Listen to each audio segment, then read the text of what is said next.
Hello friends. Did you know nearly 80% of those who watch my videos aren't subscribed? If you enjoy these stories, please hit that subscribe button and leave a like. It really helps. Thank you for being here. By the way, where are you watching from? Let me know in the comments. My name's Ephraim Tolliver. I'm 41 years old, and I've been hauling freight through the Appalachians for the better part of 16 years. I know these mountains the way some men know their own backyards. Every curve, every grade, every tunnel that cuts through rock older than anyone's great-grandparents. I've driven through ice storms that turned the windshield into a wall of white static, through fog so thick you couldn't see your own hood, and through nights so quiet you could hear your own heartbeat over the engine hum. None of it ever shook me. Not really. Not until that February run through the Blue Ridge when I started seeing the same mile marker twice. It started with a simple job. I was contracted to haul construction equipment from a depot outside Charleston over to a site near Beckley. Steel beams, hydraulic jacks, nothing unusual. The load was heavy but balanced, and the weather forecast looked clear enough. Cold, sure, but no precipitation.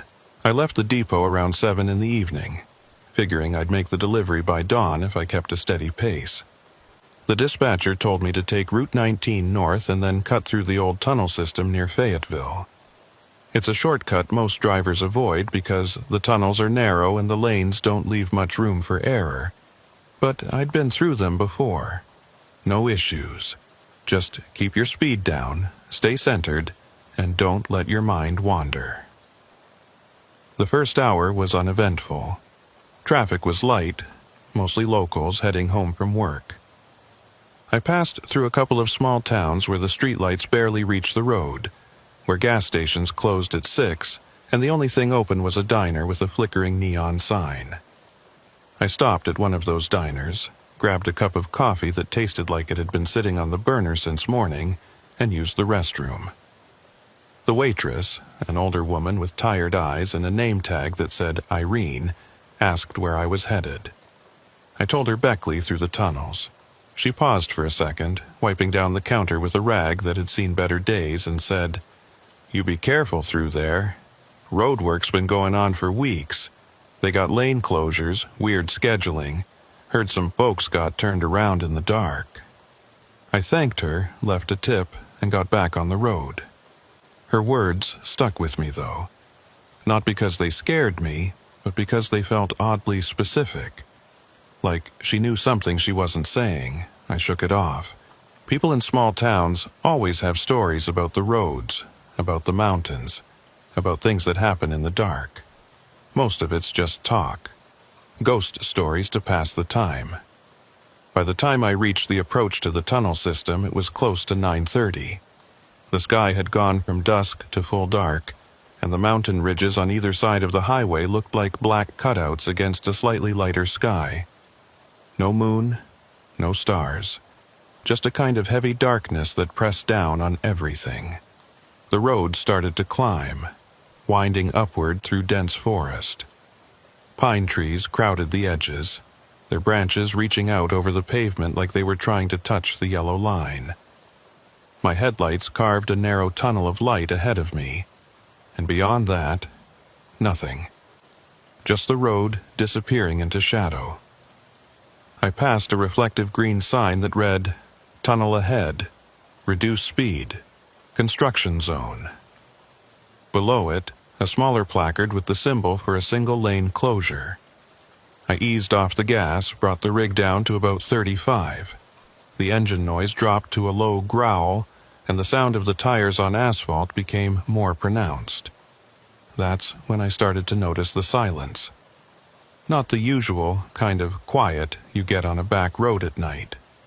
This was different, thicker, like someone had turned down the volume on the world. The tunnel entrance appeared ahead, a wide mouth of darkness framed by concrete and rusted steel. There were orange traffic cones set up in a line, funneling traffic into the left lane. A digital sign blinked. Right lane closed. Maintenance crew active. I didn't see any workers, no flashing lights, no equipment, just the cones and the sign. I slowed further, downshifted, and guided the rig into the open lane. The tunnel swallowed me whole. Inside, the air changed. It felt colder, damper, like I'd driven into a refrigerator. The overhead lights were spaced far apart, dim yellow bulbs that barely pushed back the shadows. The walls were rough, unfinished rock in some places, smooth concrete in others. I could hear the engine's echo bouncing back at me, layered and distorted. Every gear shift, every tap of the brake sounded louder than it should have. I kept my eyes on the road, watching the white line that marked the edge of the lane. The tunnel curved gently to the left, and as I followed it, I caught a glimpse of something in the side mirror. A flicker of movement, like someone had stepped out from one of the service alcoves cut into the wall. I looked again. Nothing. Just the empty lane behind me, the cones lined up in a perfect row. I told myself it was a trick of the light, a shadow cast by the overhead bulbs, but my hands tightened on the wheel anyway. There's a feeling you get sometimes when you're alone in a place like that, a feeling that you're not quite as alone as you think. It's not fear, not yet, just awareness. A quiet alertness that sits in your chest and refuses to leave. I kept driving. The tunnel stretched on longer than I remembered. I'd been through here before, twice, maybe 3 times, and it had never felt this long. The echo of the engine seemed to stretch too, the sound bouncing in ways that didn't quite match the rhythm of the tires. I glanced at the odometer. I'd been inside for almost 2 minutes, maybe a little more. That felt about right, but something in the back of my mind whispered that it should have been less, that I should have seen the exit by now. Then I saw it. A mile marker, painted on the tunnel wall in faded white numbers, 187. I made a mental note of it, not because it meant anything specific, but because it gave me a point of reference. Something solid, a number I could hold on to. The tunnel continued, curving slightly to the right now, and the overhead lights seemed to dim even further. I reached for the radio, thinking I'd catch a weather update or maybe just some music to fill the silence. Static, pure, unbroken static. I turned the dial, flipping through every station I could find. Nothing, just white noise, crackling and hissing like something was interfering with the signal. I switched it off. The silence came back, heavier than before. I could hear my own breathing now, slow and steady, and the faint creak of the cab's suspension as the rig rolled forward. Then, just ahead, I saw the emergency phone. It was mounted on the wall inside a metal housing painted safety yellow, with a reflective sticker that said, "Emergency use only." I'd passed dozens of these over the years, never once had to use one. But as I drew closer, I noticed something strange. The housing door was open, hanging loose on its hinge. The phone itself was off the hook, dangling by its cord, swaying slightly like someone had just set it down. I slowed, almost stopped, but didn't. Something told me not to stop. Not here, not now. I kept my eyes forward and pressed the accelerator just enough to maintain speed. The phone passed out of view, and I exhaled a breath I hadn't realized I was holding. My chest felt tight, like I'd been holding my ribs together by sheer will. I loosened my grip on the wheel, rolled my shoulders, tried to shake off the tension. Just a maintenance issue, I told myself. Someone forgot to secure the housing, nothing more. And then I saw it again. Mile marker 187. The same number, painted on the wall in the same faded white letters. I blinked, stared at it, checked the odometer. I'd driven almost another mile since the first one. That didn't make sense. Mile markers don't repeat. They increment, one after another, marking distance in a straight line. But there it was, plain as day. 187. My heart started to beat faster, a dull thud that I could feel in my throat. I checked the mirrors again. The tunnel behind me looked the same. Empty lane, dim lights, rough walls. No sign of the cones, no sign of the entrance. Just tunnel. I turned my attention back to the road ahead, searching for the exit, for daylight, for anything that would tell me I was moving forward and not stuck in some kind of loop. The overhead lights flickered, once, twice, then steadied. The echo of the engine changed pitch, just slightly, like the tunnel had grown larger or the walls had moved back. I kept driving. What else could I do? Stop? Turn around? There was no room to turn around, and stopping felt like the worst possible option. So I drove, and the tunnel went on, and the silence pressed down like a weight on my shoulders. I started counting the overhead lights as they passed, using them as a measure of distance. 1, 2, 3, 4. At the fifth light, I saw the service alcove. It was set back into the wall on the right side, a narrow recess maybe 6 feet deep with a steel door at the back. The door was rusted, streaked with orange and brown, and it looked like it hadn't been opened in years. But as I passed, I caught a glimpse of something inside the alcove. A shape, tall and dark, standing perfectly still. I didn't stop, didn't slow, didn't even turn my head for a second look. I just kept my foot steady on the pedal and watched the alcove shrink in the side mirror until it disappeared into the shadows. My hands were shaking now, just a little, and I gripped the wheel tighter to stop it. The temperature inside the cab seemed to drop, and I could see my breath misting in front of me.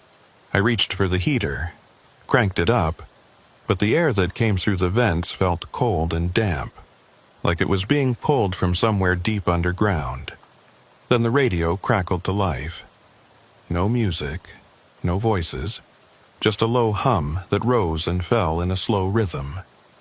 It sounded almost like breathing, deep and wet, like someone exhaling through water.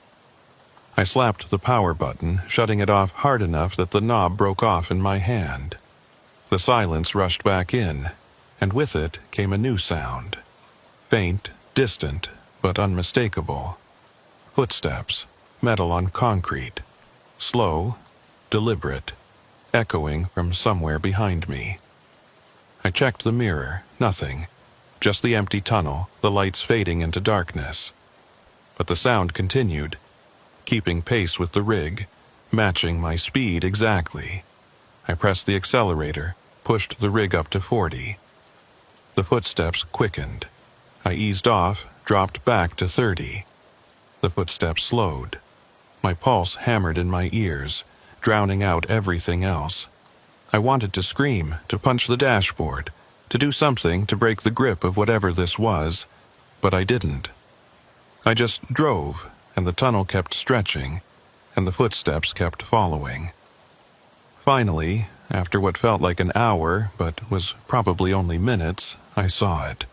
A faint glow ahead, pale and cold, like the light you get just before dawn. The exit. I gunned it, pushing the rig as hard as I dared, and burst out of the tunnel into the open air. The cold hit me like a slap, and I sucked in a lungful of it, gasping like I'd been underwater. I pulled onto the shoulder, killed the engine, and sat there, trembling, staring at the tunnel entrance in the mirror. It looked normal, just a dark opening in the mountainside, framed by concrete and cones. Quiet, still. I didn't move for a long time, just sat there, listening to the ticking of the cooling engine, trying to convince myself that what I'd experienced was nothing more than fatigue and imagination. But deep down, I knew better. I knew that something in that tunnel had watched me, had followed me, and that if I ever went back, it would be waiting. I didn't sleep that night. Found a truck stop about 15 miles down the road, one of those big commercial lots with a diner and fuel pumps, and enough light to make you feel like the world still made sense. I parked under a flood lamp, left the engine running, and sat in the cab with my hands wrapped around a styrofoam cup of coffee that had gone cold an hour ago. Every time I closed my eyes, I saw that mile marker, 187. Twice. Same number, same faded paint, same position on the wall. It didn't make sense, and the part of me that relied on logic, on routine, on the predictable rhythm of the road, couldn't let it go. By the time the sun came up, I'd made a decision. I wasn't going to run from this. I'd been driving these mountains for 16 years, and I wasn't about to let one strange night turn me into the kind of driver who avoids certain routes because of bad feelings. So I did what any reasonable person would do. I went back. The dispatcher called around 8, asking where I was with the delivery. I told him I'd had some engine trouble, needed to check a few things before I pushed on. He grumbled, but didn't press. I had a good record, and one delay wasn't going to raise any red flags. I told him I'd have the load delivered by noon, and he said fine, just keep him posted. I hung up, finished my coffee, and started the rig. The morning was cold and clear, the kind of bright winter day that makes everything look sharp and clean. The mountains were beautiful in the daylight, all green and gray, and dusted with patches of snow that hadn't melted yet. It was hard to believe that just a few hours ago, I'd been shaking in the dark, convinced something was following me through a tunnel. I took the same route back, watching for the signs, the landmarks, the turnoffs I'd passed the night before. The diner, where I'd stopped, was still there, looking even more run down in the daylight. The neon sign was off, and the parking lot was empty, except for a rusted pickup truck with no plates. I kept going, following the road as it climbed into the mountains, winding through the trees until I reached the tunnel approach. This time, the construction signs were gone. No cones, no lane closures, no digital warnings. Just the tunnel entrance, wide and dark, with a faded sign overhead that read, Blue Ridge Tunnel, built 1952. I pulled onto the shoulder before the entrance and killed the engine. Got out, stretched my legs, and walked up to the mouth of the tunnel. The air was colder here, like the mountain was exhaling. I could see about 30 feet inside before the darkness took over, and in that dim light I could make out the rough texture of the walls, the old concrete, the rusted fixtures that held the overhead lights. There were no workers, no equipment, no sign that any maintenance had been done recently. The road surface was smooth, unmarked, no fresh paint or patching. It looked like it hadn't been touched in years.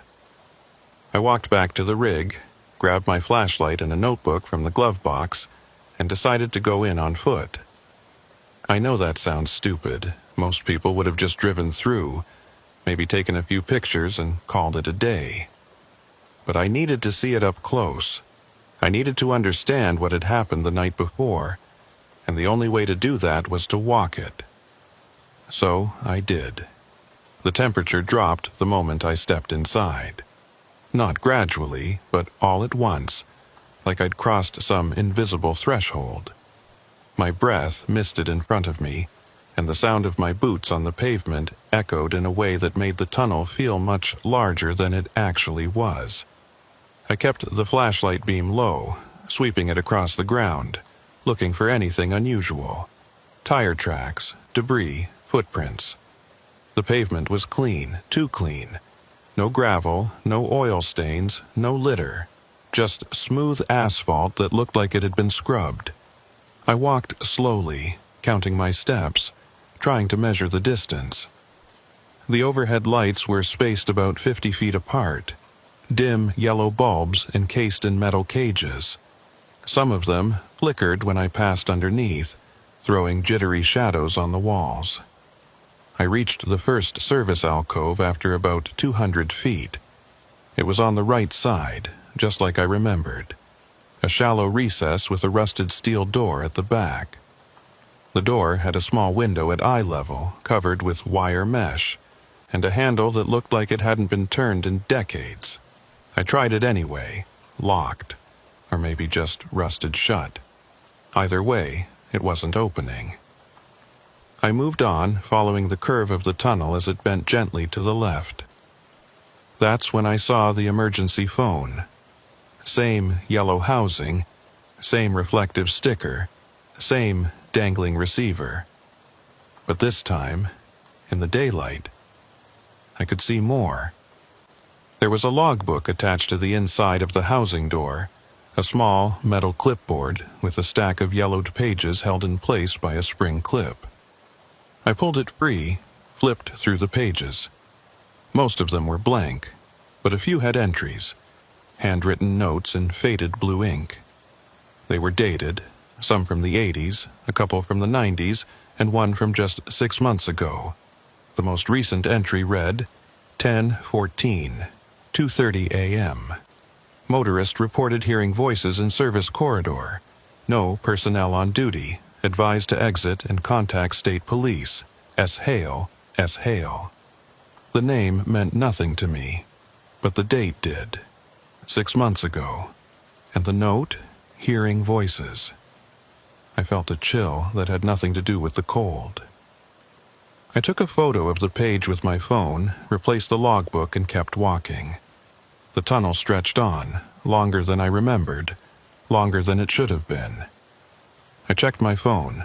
No signal. Not unusual for a tunnel, but still unsettling.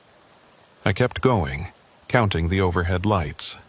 1, 2, 3, 4, 5. At the 6th light, I saw it. Mile marker 187. Painted on the wall, faded white letters, exactly as I'd seen it the night before. I stopped, stared at it, checked the distance I'd walked. I'd come maybe half a mile, maybe a little more.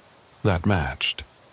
But then I kept walking, counting my steps, measuring the distance, and after another quarter mile, I saw it again. 187. Same number, same position, same faded paint. I stood there for a long time, trying to make sense of it, trying to find some logical explanation.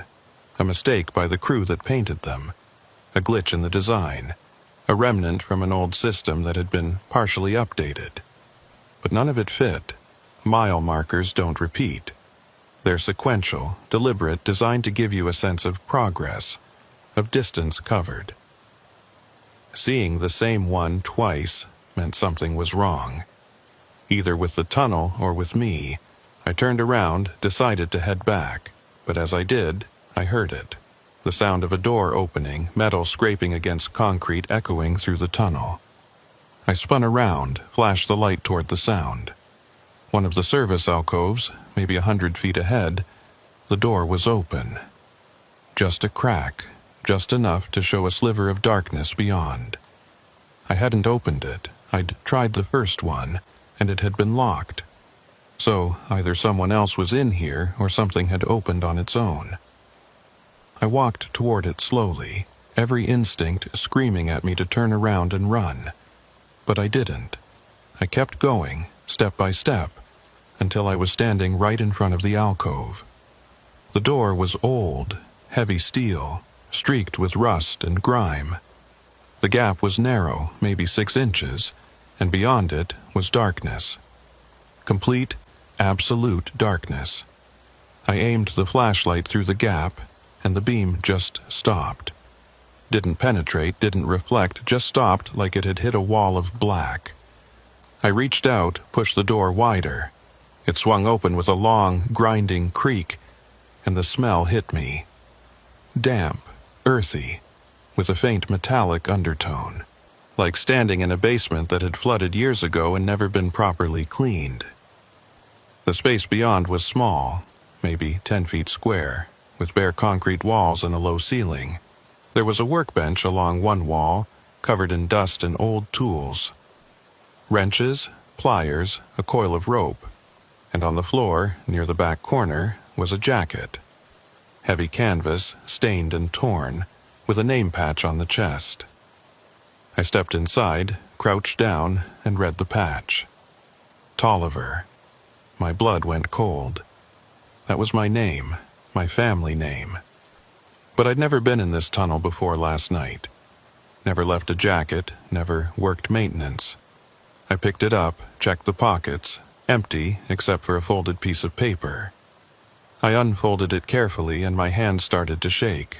It was a route log, handwritten, dated 1987, almost 40 years ago. And the name at the top, Ephraim Tolliver. I dropped the jacket, backed out of the alcove, and ran. Didn't care how it looked, didn't care if I was overreacting. I just ran, boots pounding on the pavement, flashlight beam bouncing wildly, lungs burning in the cold air. I ran until I saw the entrance, the daylight, the open sky. I burst out of the tunnel and collapsed on the shoulder, gasping, shaking, trying to process what I'd just seen. It took me a few minutes to pull myself together. I sat there on the gravel, knees pulled up to my chest, staring at the tunnel entrance. Part of me wanted to go back, to grab that jacket, to take it to someone who could explain it. But a bigger part of me knew that going back was a mistake. Whatever was in there, whatever connection it had to my name, to my family, I didn't want to know. Not yet. I stood up, brushed the dust off my jeans and walked back to the rig. That's when I saw the truck. It was parked on the opposite shoulder, a white pickup with a magnetic sign on the door that read, Blue Ridge Tunnel Authority, Maintenance. And leaning against the hood, arms crossed, watching me with a calm, unreadable expression, was a man in a dark blue uniform. He was maybe 50, maybe older, with gray hair cut short and a face that looked like it had seen a lot of long nights. He didn't move as I approached, just waited, like he'd known I'd be coming back. "You're Tolliver," he said. It wasn't a question. I stopped a few feet away, nodded slowly. "Yeah? And you are?" "Sutter Hale. I'm the night attendant for this stretch. Have been for about 12 years. He pushed off the hood, walked toward me, hands in his pockets. "Saw your rig parked here this morning. Figured you were the one from last night." "Last night?" "Got a call on the emergency line around 10:15. Someone picked up the receiver, didn't say anything, just left it hanging. By the time I got here, there was no one around. Just tire tracks and a half-empty coffee cup on the shoulder. I figured whoever it was got spooked and took off." I stared at him. "I didn't call anyone. I didn't even stop. I drove straight through." He nodded, like that didn't surprise him. "Yeah, that's usually how it goes. People don't remember stopping, or they remember it wrong. The tunnel does that sometimes." "Does what?" "Plays tricks. Messes with your sense of time, of distance. Some people see things that aren't there. Some people see things that are." He pulled a small notebook from his pocket, flipped through the pages. "You're not the first Tolliver to have trouble in that tunnel. Had one back in the 80s. Maintenance worker, disappeared during a night shift. They found his jacket in one of the service corridors, but never found him." My mouth went dry. "What was his name?"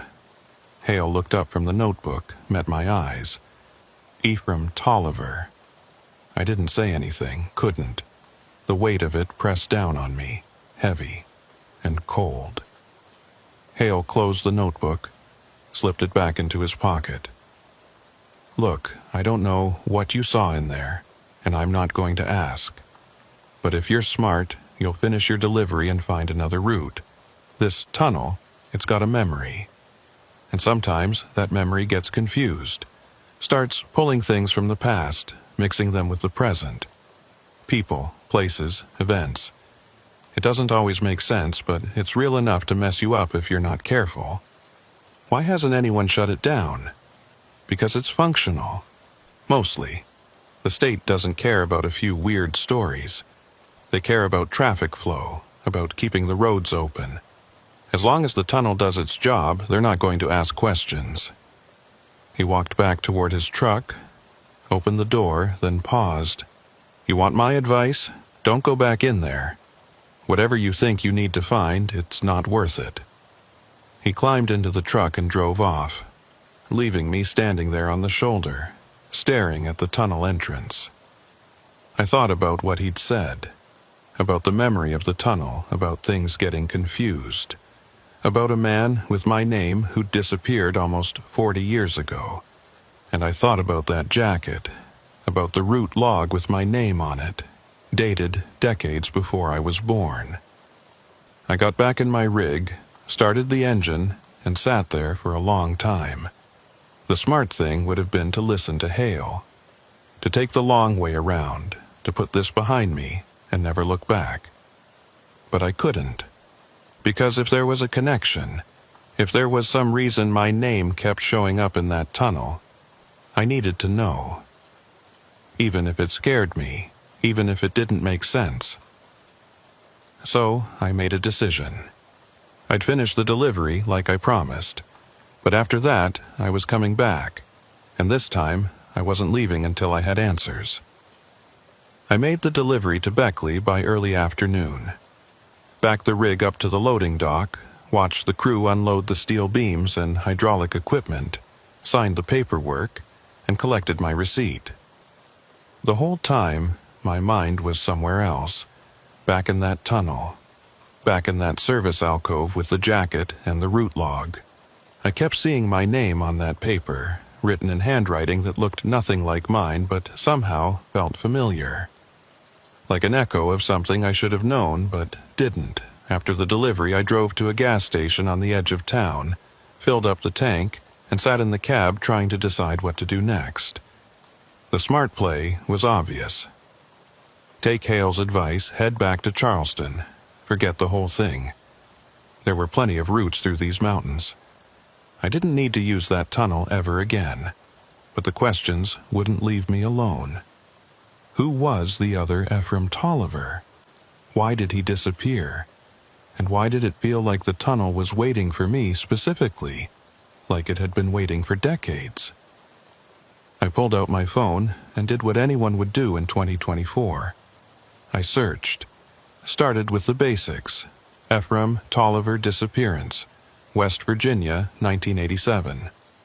A few hits came back, mostly from local newspaper archives that had been digitized years ago. The Fayetteville Register had run a small piece in March of 1987. Maintenance worker vanishes during overnight shift. No signs of foul play. Personal effects found in service corridor. Investigation ongoing. That was it. No follow-up articles, no closure, nothing. I dug deeper, searching genealogy sites, public records, anything that might give me a connection. And that's when I found it. A family tree entry for Ephraim Samuel Tolliver, born 1951, worked for the State Highway Department. Married to a woman named Tamsin Crowell in 1979. No children listed. No death certificate. Just a notation. Missing, presumed deceased, 1987. Tamsin Crowell. The name stood out because it was unusual, old-fashioned, the kind of name you don't hear much anymore. I ran a search for her, narrowed it down to West Virginia, and found an address in a small town called Maple Ridge, about 20 miles from the tunnel. No phone number listed, but the address was there. I stared at it for a long time, weighing my options. This was crossing a line. Going from curiosity to actively digging into someone's past, someone's pain. But I needed to know. So I put the address into my GPS and started driving. Maple Ridge was the kind of town that time forgot. One main street with a post office, a general store, and a church with a steeple that leaned slightly to the left. The houses were old, well-kept but tired-looking, with front porches that sagged and paint that needed refreshing. I found the address at the end of a gravel lane, a small white house surrounded by bare trees, and a yard full of dead leaves. There was a mailbox at the road with the name Crowell painted on the side in faded black letters. I parked the rig on the street, didn't want to pull into the driveway and seem aggressive, and walked up to the front door. My heart was pounding harder than it should have been. This wasn't dangerous. This was just a conversation. But something about it felt heavy, like I was about to open a door that had been closed for a very long time. I knocked 3 times, waited, heard movement inside. Footsteps, slow and careful. The door opened, and a woman stood there, looking at me with eyes that were sharp and cautious. She was in her 70s, maybe older, with white hair pulled back in a bun, and a face that had seen a lot of years, but hadn't lost its strength. She wore a cardigan over a plain dress, and her hands, resting on the edge of the door, were thin and veined but steady. She didn't say anything, just looked at me, waiting. "Mrs. Crowell?" I said, keeping my voice low and respectful. "My name's Ephraim Tolliver. I'm a truck driver, and I think I might have some information about your husband." Her expression didn't change, but something shifted in her eyes. Recognition, maybe. Or resignation. She stepped back, held the door open. "Come in." The inside of the house was neat and sparse. Old furniture, clean but worn, photographs on the walls, most of them black and white or faded color prints from decades ago. She led me to a small sitting room with 2 chairs and a coffee table stacked with old books and newspapers. She gestured for me to sit, and I did, suddenly feeling like I was intruding on something sacred. "You're not the first," she said, sitting across from me. Her voice was quiet, steady, like she'd had this conversation before. "Every few years, someone comes around asking about Ephraim. Reporters, investigators, curious folks, they all want to know what happened in that tunnel. I'm not a reporter," I said. "I'm just trying to understand something that happened to me. I drove through that tunnel 2 nights ago, and I saw things. Things that don't make sense.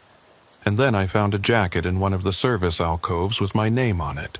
His name. I don't know how it's possible, but it's possible," she said, cutting me off.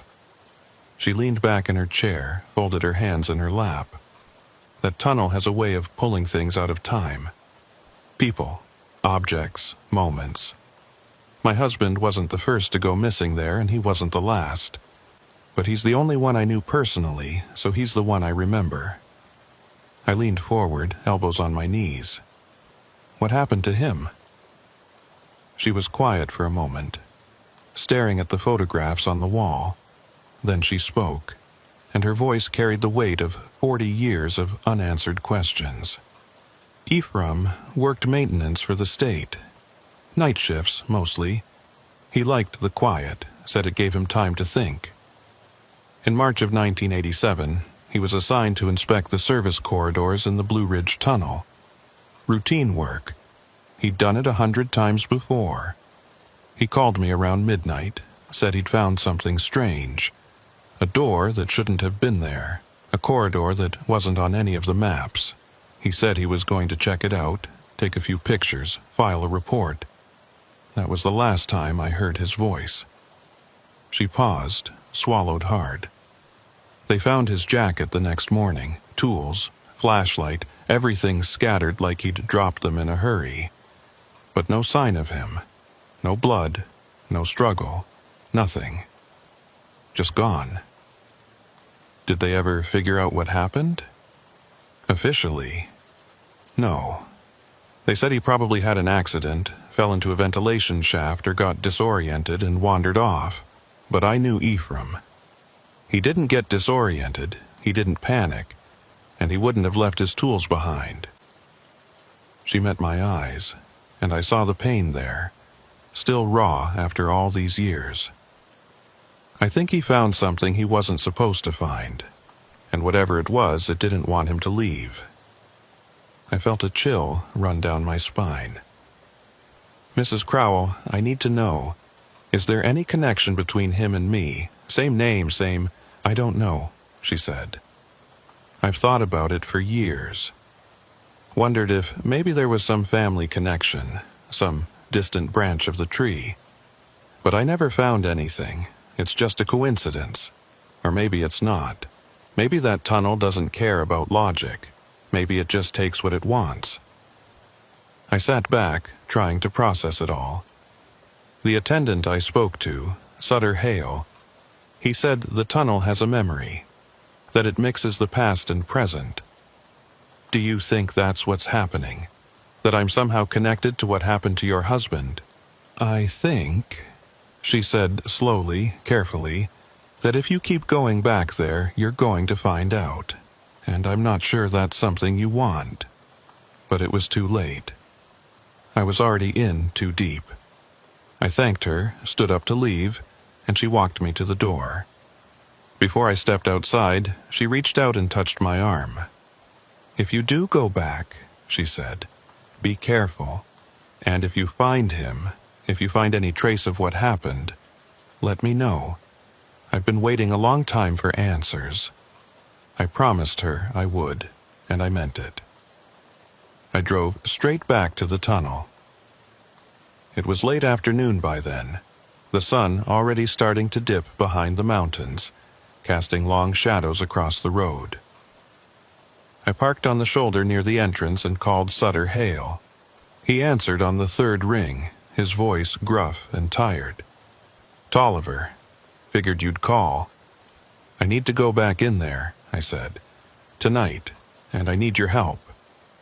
There was a long pause, then, "You talked to Tamsin." "Yeah." Another pause. "All right, meet me at the north entrance at 8. Bring a flashlight and something to defend yourself with. Not because you'll need it, but because it'll make you feel better." He hung up before I could ask what he meant. At 8 o'clock, I met Hale at the north entrance. He was standing next to his truck, holding a heavy-duty flashlight and wearing a utility belt loaded with tools. He looked at me, nodded once, and gestured toward the tunnel. "Let's get this over with." We walked in together, side by side, our footsteps echoing in the cold air. Hale didn't say much, just pointed out the features as we passed them.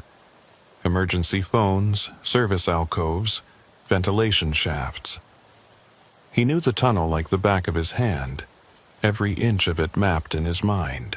But even he seemed uneasy, his shoulders tight, his eyes constantly scanning the walls. We reached the first mile marker, 187. I pointed it out to him. "There, that's the one I keep seeing."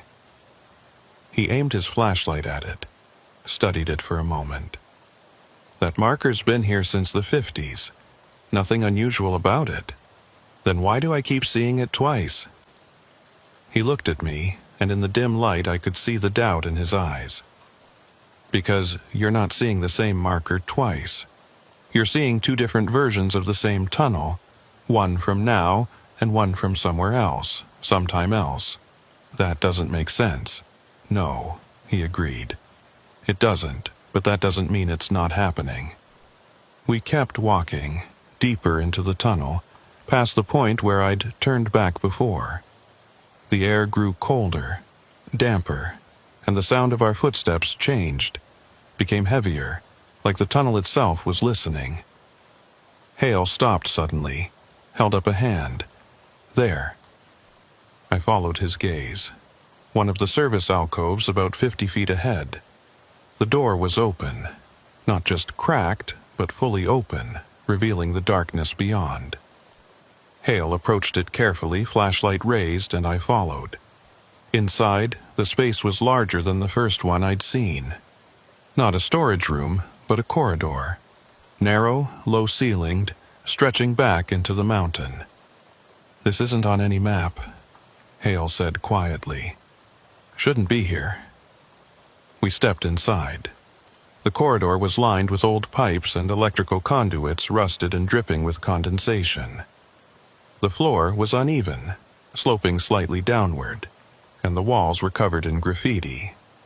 Not the usual tags and scrawls you'd expect, but dates, hundreds of them, scratched into the concrete with something sharp. 1952, 1967, 1981, 19 I stopped at the last one, ran my fingers over the numbers. This is when he disappeared. Hale nodded, aimed his light further down the corridor. Come on, we're not done yet. We followed the corridor for what felt like hours, but was probably only minutes. It twisted and turned, branching off in places, but Hale seemed to know where he was going. Finally, we reached a dead end. A solid wall of concrete, unmarked, featureless. Except for one thing. A handprint pressed into the surface like the concrete had been soft when it was made. And next to it, scratched into the wall, 2 words. Help me. I stared at it, my chest tight, my breath shallow. Hale stepped closer, examined the handprint. This is fresh, can't be more than a few days old. How is that possible? If Ephraim Tolliver disappeared in 1987, then either he's still alive down here, Hale said, his voice flat, or something's using his memory to call for help. Before I could respond, we heard it. A sound from somewhere behind us, back the way we'd come. Footsteps, slow, deliberate, getting closer. Hale and I looked at each other, and without a word, we ran. We ran through that corridor like our lives depended on it, and maybe they did. The footsteps behind us were steady, unhurried, like whatever was following knew it had all the time in the world. Hale was ahead of me, his flashlight beam bouncing wildly off the walls, illuminating the rusted pipes and dripping condensation in quick, jarring flashes. My lungs burned from the cold air, and my boots slipped on the uneven floor. But I didn't slow down. Couldn't slow down. The sound of those footsteps, the deliberate rhythm of them, was more terrifying than any sprint or chase could have been. We burst back into the main tunnel, and Hale immediately veered left, heading toward the south entrance. I followed, glancing back just once. The service alcove we'd emerged from was dark, empty, the door hanging open like a mouth. Nothing came out. Nothing followed. But I could feel it. That presence, that weight pressing down on the air around us. It was still there, just out of sight, waiting. We didn't stop running until we were outside, past the tunnel entrance, past the cones and the faded signs, out into the open air where the night sky stretched above us and the wind carried the smell of pine and earth. Hale doubled over, hands on his knees, breathing hard. I leaned against the side of my rig, chest heaving, trying to process what had just happened. For a long time, neither of us spoke. We just stood there in the dark, listening to the sound of our own breathing and the distant hum of the highway. Finally, Hale straightened up, wiped the sweat from his forehead, and looked at me. His face was pale, his expression grim. "That corridor," he said, his voice rough. "I've worked this tunnel for 12 years, and I've never seen anything like that. It's not in any of the original blueprints, not in the maintenance logs. It's like it just appeared." "Or like it's always been there," I said, "and no one's been looking in the right place." He nodded slowly. "Either way, we need to report this. Get someone out here to inspect it properly. State engineers, maybe the police. Something's not right, and it's beyond what you and I can handle." I agreed, but part of me doubted it would make any difference. Whatever was in that tunnel, it had been there for decades. It had taken Ephraim Tolliver in 1987, and it had tried to take me. Reporting it to the authorities might get the tunnel shut down, might get some officials asking questions, but would it actually stop anything? I wasn't sure. Hale pulled out his phone, made a call to his supervisor, explained the situation in vague terms. Unauthorized corridor, potential safety hazard, needs immediate inspection. He didn't mention the footsteps, didn't mention the handprint or the message scratched into the wall, just kept it technical, professional. When he hung up, he looked at me and said, "They're sending a crew out tomorrow morning. They want me to write up a full report, document everything we saw. You should do the same, get it on record." I nodded, but I was already thinking about what I'd write. How do you document something that shouldn't exist? How do you explain a corridor that isn't on any map, a handprint that's 40 years old but somehow fresh, a set of footsteps that follow you but never catch up? The more I thought about it, the more I realized that any report I wrote would sound like the ramblings of someone who'd been awake too long, who'd seen too much, who'd let their imagination run wild. But I wrote it anyway, got back in my rig, pulled out a notebook, and spent the next hour documenting everything. The route I'd taken, the time I'd entered the tunnel, the mile markers I'd seen, the service alcove, the corridor, the dates scratched into the walls. I described the handprint, the message, the sound of the footsteps. I wrote it all down in as much detail as I could remember, and when I was done, I read it back to myself. It sounded insane, but it was the truth, or at least as close to the truth as I could get. I stayed in the truck that night, parked on the shoulder with the engine running and the doors locked. Didn't sleep, just sat there, watching the tunnel entrance in the side mirror, waiting for something to emerge. Nothing did. The night passed slowly, the hours dragging by, and when the first light of dawn started to creep over the mountains, I felt a small measure of relief. Daylight didn't make the tunnel any less dangerous, but it made it feel less malevolent, like whatever was in there only had power in the dark. Around 7 in the morning, Hale showed up again, this time with 2 state engineers in a white SUV. They parked near the entrance, and I watched as they geared up with flashlights, hard hats, and clipboards. Hale talked to them for a few minutes, gesturing toward the tunnel, and then they went inside. I got out of my rig, walked over to Hale, and asked if I should go with them. "No," he said flatly. "They don't need civilians complicating things. Just stay here, and if they find anything, I'll let you know." So I waited, leaned against the hood of my truck, drank lukewarm coffee from a thermos, and watched the tunnel entrance like it might swallow the engineers whole. An hour passed, then another. Finally, around 9:30, they emerged, and I could tell from their body language that something was wrong. They weren't walking like people who'd just completed a routine inspection. They were walking like people who'd seen something they couldn't explain. Hale talked to them for a few minutes, and I caught fragments of the conversation. No corridor, solid wall. Must have been a different alcove. When they finished, the engineers got back in their SUV and drove off without even acknowledging me. Hale walked over, his face unreadable. "They didn't find it," he said. I stared at him. "What do you mean they didn't find it? We were just there, we saw it." "I know. But when they checked the alcove, it was just a storage room. 10 by 10. Concrete walls, workbench, tools, no corridor, no dates on the walls, nothing." "That's impossible." "Yeah," he said quietly.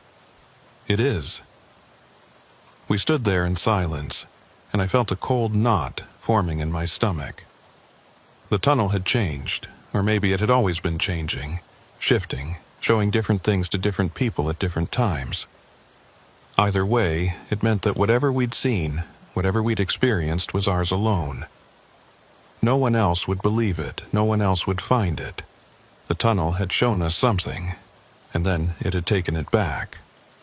"What about the handprint?" I asked. "The message?" "They didn't see anything like that, just empty walls." I rubbed my face, trying to make sense of it. "So, what do we do?" Hale shrugged. "We file our reports, we tell the truth, and then we move on. Because there's nothing else we can do. The tunnel's not going to give up its secrets just because we want answers." He was right, of course, but it didn't make it any easier. Over the next few days, I tried to return to some sense of normalcy. I took a few local jobs, short hauls that didn't require overnight driving, routes that kept me away from the mountains. I avoided the Blue Ridge Tunnel, took the long way around whenever I had a delivery in that area. But the questions never left me. I kept thinking about that corridor, about the dates on the walls, about the handprint and the message. I kept thinking about Ephraim Tolliver, the man who'd disappeared 40 years ago, and whether he was still down there somewhere, trapped in some fold of time that the tunnel had created. I also kept thinking about Tamsin Crowell. I'd promised her I'd let her know if I found anything, and I had. But what was I supposed to tell her? That I'd found a message, a handprint, a trace of her husband, but that it had vanished before anyone else could see it? That the tunnel had shown me something and then hidden it away? It felt cruel, giving her hope only to snatch it back. But I'd made a promise, so I drove back to Maple Ridge. She answered the door the same way she had before, with that cautious, steady expression, like she'd been expecting me. I told her everything. The corridor, the dates, the handprint, the message. I told her about the footsteps, about running, about how the engineers had found nothing when they went back. She listened without interrupting, her hands folded in her lap, her face unreadable. When I finished, she was quiet for a long time. Then she said, "Thank you." I blinked. For what? I didn't find him. I didn't bring you any real answers. You went looking, she said simply. That's more than anyone else has done in 40 years. You didn't have to. You could have walked away, forgotten about it, moved on. But you didn't. You tried, and that means something. I didn't know what to say to that, so I just nodded. She stood up, walked over to a small desk in the corner, and pulled out an old photograph. She handed it to me. It showed a man in his 30s, wearing a maintenance uniform, standing in front of the tunnel entrance with a slight smile on his face. He had dark hair, a strong jaw, and eyes that looked tired but kind. "That's Ephraim," she said. "Taken a few months before he disappeared. I want you to have it. Not because I think you'll find him, but because I think you understand. You've seen what that tunnel can do. You've felt it. And maybe in some way that connects you to him." I took the photograph carefully, like it might crumble in my hands. "I'll keep looking," I said, though I wasn't sure if I meant it. "If I ever find anything else, I'll let you know." She smiled faintly. "I know you will." I left Maple Ridge that afternoon and drove back to Charleston. Filed my official report with the dispatcher, kept it vague and factual, didn't mention the corridor or the footsteps. Just noted that I'd experienced some unusual conditions in the tunnel and recommended a full structural inspection. The dispatcher logged it, said he'd pass it along to the state, and that was the end of it. No follow-up, no questions, no investigation. Just another report in a long line of reports that would probably never be read. But I couldn't let it go. Over the next few weeks, I did my own research, dug through old newspapers, talked to retired highway workers, reached out to anyone who might have information about the tunnel's history. I learned that it had been built in 1952, carved through solid rock using techniques that were considered cutting edge at the time. I learned that there had been accidents during construction, 3 workers killed in a collapse. Their bodies never recovered. I learned that there had been other disappearances over the years, not just Ephraim Tolliver, but at least 5 other people who had gone into that tunnel and never come out. None of it explained what I'd seen. None of it gave me answers, but it did give me a pattern. The tunnel had a history. A long, dark history of taking people. And whatever was in there, whatever presence or force or anomaly existed in that mountain, it had been active for decades, maybe longer.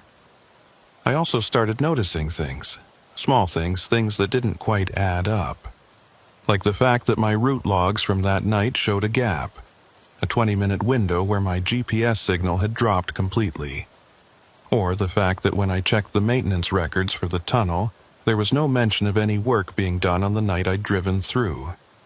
No lane closures, no crews, no reason for the cones and the signs. It was like the tunnel had manufactured the entire scenario just to get me inside. And then there was the photograph. The one Tamsin had given me. I kept it in my glove box, and every now and then I'd take it out and look at it. And one night, about a month after everything had happened, I noticed something I hadn't seen before. In the background of the photo, just barely visible behind Ephraim Tolliver's shoulder, was the tunnel entrance. And standing in the entrance, partially obscured by shadow, was a figure. Tall, motionless, watching. I took the photo to a shop that specialized in digital enhancement, had them blow up the background and sharpen the image. When I got it back, the figure was clearer.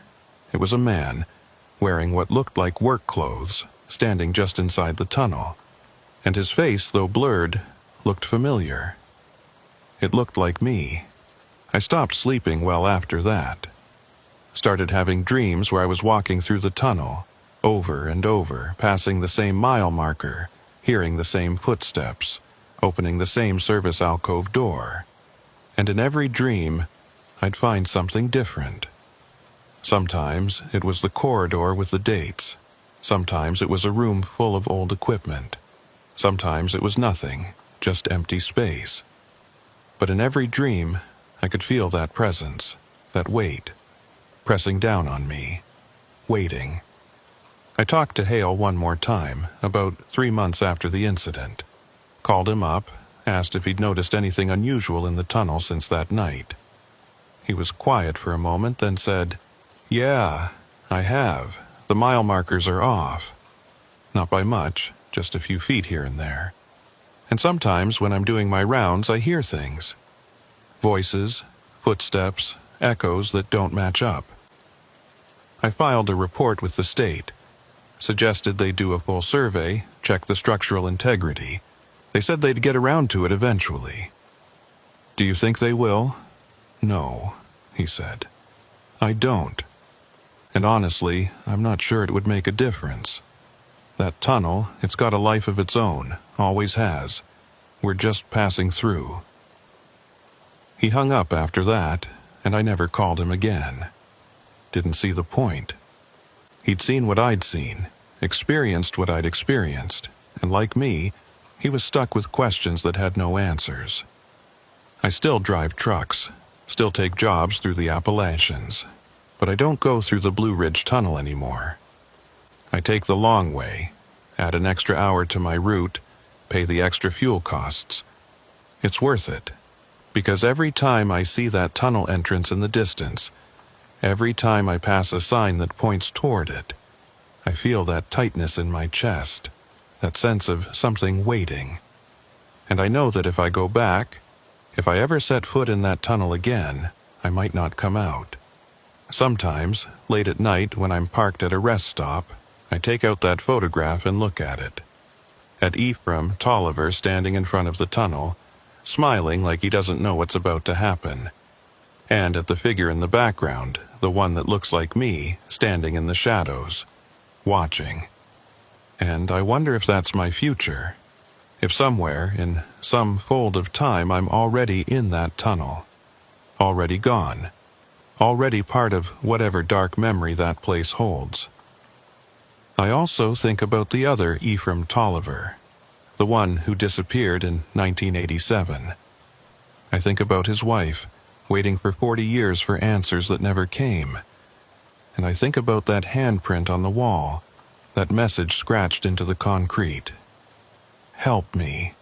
Fresh, like it had just been made, like he was still there, still trying to get out. But the thing that keeps me up at night, the thing that I can't shake, is this. When we ran from that corridor, when we heard those footsteps following us, I looked back, just for a second, and in the beam of Hale's flashlight, I saw a shadow on the wall. Not our shadows, someone else's. And it was reaching out like it was trying to grab us, trying to pull us back. And for just a moment, just a fraction of a second, I saw a face. It was my face. I haven't told anyone about that. Not Hale, not Tamsin, not anyone. because I don't know what it means. I don't know if what I saw was real, or if it was just my mind playing tricks on me, or if it was something worse. Something that suggests that time in that tunnel doesn't work the way it should, that past and future are tangled together, that the man who disappeared in 1987 and the man driving through in 2024 are somehow the same person, caught in a loop that has no beginning and no end. I've thought about going back, thought about it more times than I can count. Thought about walking into that tunnel one more time, finding that corridor, following it all the way to the end and seeing what's really there. But I haven't, because I'm afraid of what I'll find. Afraid that if I go back, I won't be able to leave. Afraid that the tunnel will finally get what it's been waiting for all these years. So I drive. I take the long routes. I avoid the mountains when I can, and I keep that photograph in my glove box, a reminder of what happened, of what I saw, of what might still be waiting. And every now and then, when I'm on a quiet stretch of highway late at night, I'll see a mile marker in my headlights. And for just a second, I'll think it's the wrong number. That I've seen it before. That I'm back in that tunnel, driving in circles, passing the same point over and over. But then I'll blink, and the number will be right, and I'll keep driving. Because that's all I can do. Keep moving. Keep going forward, and hope that whatever's in that tunnel, whatever presence or force or memory, stays where it is. Stays in the past. Stays in the dark. But deep down, I know it won't. Because that tunnel doesn't forget. It doesn't let go. And sooner or later, it's going to call me back. And when it does, I don't know if I'll be strong enough to say no. The photograph sits in my glove box. Ephraim Tolliver, 1987, smiling in front of a tunnel that would take him. And in the background, barely visible, a figure in the shadows. Watching. Waiting. I check it sometimes, late at night. And every time I do, the figure looks a little closer. A little clearer. A little more like me.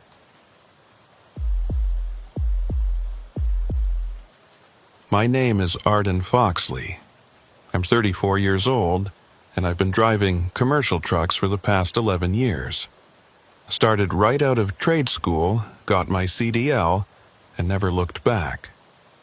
Most people assume trucking is a man's world, and maybe it was once, but I've never let that stop me. I've hauled everything from produce to pharmaceuticals, driven through every kind of weather you can imagine, and logged more miles than most people will drive in their entire lives. I'm good at what I do. I know my rig, I know the roads, and I know when something doesn't feel right. This story is about one of those times when everything felt wrong from the start, and I ignored it anyway. It was early March, late winter in the Rockies, and I'd picked up a load in Denver, headed for a distribution center in Grand Junction. Medical supplies, mostly. Sterile equipment, bandages, pharmaceutical-grade containers. Nothing unusual, just standard freight with a tight delivery window. The route was straightforward. Take I-70 west through the mountains, cut through the Eisenhower Tunnel, and follow the interstate all the way to the drop point. I'd done it dozens of times. The Eisenhower is one of the longest mountain tunnels in North America. Sits at over 11,000 feet elevation, and in winter it can be a nightmare. But I'd driven it in worse conditions, and the weather forecast looked manageable. Light snow, nothing serious. I left Denver around 4 in the afternoon, figuring I'd make the delivery by midnight if I kept a steady pace. Traffic was light heading out of the city, mostly locals commuting home and a few other commercial rigs headed west. The sky was gray and heavy, the kind of low clouds that promise snow but haven't decided when to start. I had my CB on, listening to the usual chatter between drivers. Road conditions, truck stop recommendations, complaints about dispatchers, normal stuff. nothing that raised any red flags. As I climbed into the mountains, the temperature started dropping fast. I watched the gauge on my dashboard slide from 42 degrees down to 38, then 34, then 29. By the time I reached the approach to the Eisenhower, it was hovering around 23 and the first flakes of snow were starting to hit the windshield. Not heavy yet, just scattered, drifting down from the clouds in lazy spirals. I turned on the wipers, adjusted my speed, and kept climbing. The traffic thinned out as I got higher. Most of the passenger vehicles had exited at earlier towns, and the few remaining cars were driving cautiously, their headlights cutting pale beams through the growing dusk. I passed a road sign that read, Eisenhower Tunnel, 5 miles. Below it, a digital display flashed. Chains required for commercial vehicles. I'd already checked my chains before leaving Denver, made sure they were secure in the storage compartment. Didn't need them yet, but I knew I might before the night was over. The snow started coming down harder. Not a blizzard, not yet, but enough to coat the road in a thin layer of white that made the lane markers harder to see. I slowed to 45, kept my eyes on the road, and listened to the CB. A driver, a few miles ahead of me, was reporting reduced visibility near the tunnel entrance. Another was saying the eastbound lane had been closed temporarily due to an accident. Standard stuff for this stretch in winter. I made a mental note and kept going. Then the CB crackled with something different. A voice I didn't recognize, low and tense, cutting through the usual chatter. Any commercial drivers approaching Eisenhower be advised. Westbound lane at the summit is down to single file. State Patrol has cones set up. Looks like they're doing some kind of inspection. Backup's building fast. I frowned, picked up the mic. This is Foxley, westbound at mile marker 213. What kind of inspection are we talking about? A pause, then the same voice came back. Don't know. They're not saying. Just waving trucks into the right lane, making everyone slow down. Might be checking for overweight loads. Might be random safety checks. Either way, you're looking at a 20-30-minute delay minimum. I checked my watch. If I hit a 30-minute delay, I'd still make the delivery on time, but it would be tight. I keyed the mic again. Copy that. Appreciate the heads up. I clicked off and focused on the road. The snow was falling steadily now, thick flakes that swirled in the headlights and stuck to the windshield faster than the wipers could clear them. Visibility was dropping, maybe 100 yards ahead, maybe less. I could see the taillights of the vehicles in front of me, dim red glows in the white haze, and I used them as a guide, keeping a safe distance, matching their speed. The approach to the Eisenhower Tunnel is a long, winding climb through a valley carved between mountain peaks. On a clear day, it's beautiful. All granite cliffs and pine forests dusted with snow. But in a storm, it's claustrophobic. The mountains press in on both sides. The road narrows, and the wind funnels through the valley like it's trying to push you off course. I gripped the wheel tighter, felt the rig sway slightly as a gust hit the trailer, and kept climbing. Finally, I saw the tunnel entrance ahead. A massive concrete arch cut into the mountainside, lit by overhead floodlights that cast a sickly yellow glow over the snow-covered approach. And just like the driver on the CB had said, there were cones. Orange traffic cones arranged in a line, funneling the westbound lane from 2 lanes down to 1. I could see a few vehicles ahead of me, a sedan, a pickup truck, and another semi, all slowing down as they merged. And standing near the cones, partially obscured by the falling snow, were figures in reflective vests. State Patrol, maybe. Or highway maintenance. Hard to tell from a distance. I downshifted, brought the rig down to a crawl, and followed the line. The vehicles ahead of me passed through the checkpoint slowly, one at a time, and I watched as one of the figures in a vest waved them forward with a flashlight. No one was being pulled over, No one was being stopped for more than a few seconds. It looked routine, but something about it felt off. Maybe it was the way the figures stood, too still, too rigid. Or maybe it was the fact that I couldn't see their faces clearly through the snow and the glare of the floodlights. Either way, my gut told me to pay attention. When it was my turn, I eased the rig forward and stopped when the figure raised a hand. Up close, I could see he was wearing a heavy coat, a reflective vest over the top, and a hood pulled up against the snow. His face was shadowed, hard to make out, but I could see the glint of a flashlight in his hand. He approached the driver's side window and I rolled it down halfway, letting in a blast of cold air. "Evening," I said, keeping my tone neutral. "What's the holdup?" He didn't answer right away, just aimed the flashlight at my face, held it there for a second too long, then swept the beam across the interior of the cab. I felt a prickle of irritation, but kept my expression calm. After what felt like an eternity, he lowered the light and said, "Routine safety check. We're looking for hazardous materials, overweight loads, documentation issues.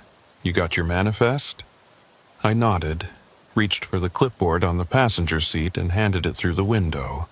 He took it, glanced at it briefly, didn't really read it, and handed it back. "You're good. Keep it under 40 through the tunnel. Road conditions are deteriorating fast." "Copy that," I said, and started to roll up the window. But before I could, he leaned in slightly and said, "If you see anything unusual inside, don't stop. Just keep driving." I paused, my hand on the window crank. "Unusual like what?" He didn't answer, just stepped back, waved me forward with the flashlight and turned to the next vehicle. I hesitated for a second, then rolled up the window and put the rig in gear. The whole exchange had taken maybe 2 minutes, but it left me with an uneasy feeling in my chest. Don't stop. What the hell was that supposed to mean? I drove through the checkpoint and into the tunnel. The temperature inside was warmer, maybe by 10 degrees, and the sound of the engine changed, became deeper, more resonant as it echoed off the walls. The tunnel is about 2 miles long, a straight shot through solid granite, with overhead lights spaced at regular intervals and emergency phones mounted on the walls every few hundred feet. I'd been through it countless times, and it had never bothered me. But tonight, something felt different. The traffic ahead of me was moving slowly, maybe 30 miles an hour, and I kept pace, staying in the right lane as instructed. The tunnel walls were smooth concrete, painted white in some sections, bare rock in others. The lights overhead were dim, casting long shadows that flickered as I passed underneath. I checked my mirrors, saw the headlights of another truck behind me, maybe 50 yards back, and felt a small measure of relief. At least I wasn't alone in here. Then I saw the first service niche. It was on the right side, a shallow alcove cut into the wall, maybe 6 feet deep, with a rusted steel door at the back. Nothing unusual about it. Tunnels have service niches for maintenance crews, for emergency equipment, for ventilation shafts. But as I passed this one, I caught a glimpse of something that made me do a double take. There was a light inside. Not a steady light, but a flickering, strobing light, like someone was shining a flashlight on and off at irregular intervals. I slowed slightly, trying to get a better look, but the angle was wrong and I was already past it.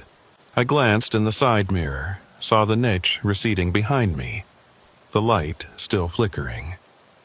Probably just a maintenance crew, I told myself. Someone working on electrical systems or checking ventilation. Nothing to worry about. But that uneasiness in my chest grew heavier. A few hundred yards later, I saw another service niche. Same setup, same rusted door, and again, there was a light inside. This time it was brighter, more erratic, strobing fast, like a strobe light at a concert. I felt my pulse quicken. 2 niches, 2 lights, both flickering in the same strange pattern. That wasn't normal. That wasn't maintenance. I picked up the CB mic, keyed it, and spoke into the channel. "This is Foxley, westbound in Eisenhower. Anyone else seeing the lights in the service niches?" "Over." Static, no response. I tried again. "Foxley, to any westbound traffic. Are you seeing the strobing lights?" "Over." More static. Then, faintly, a voice.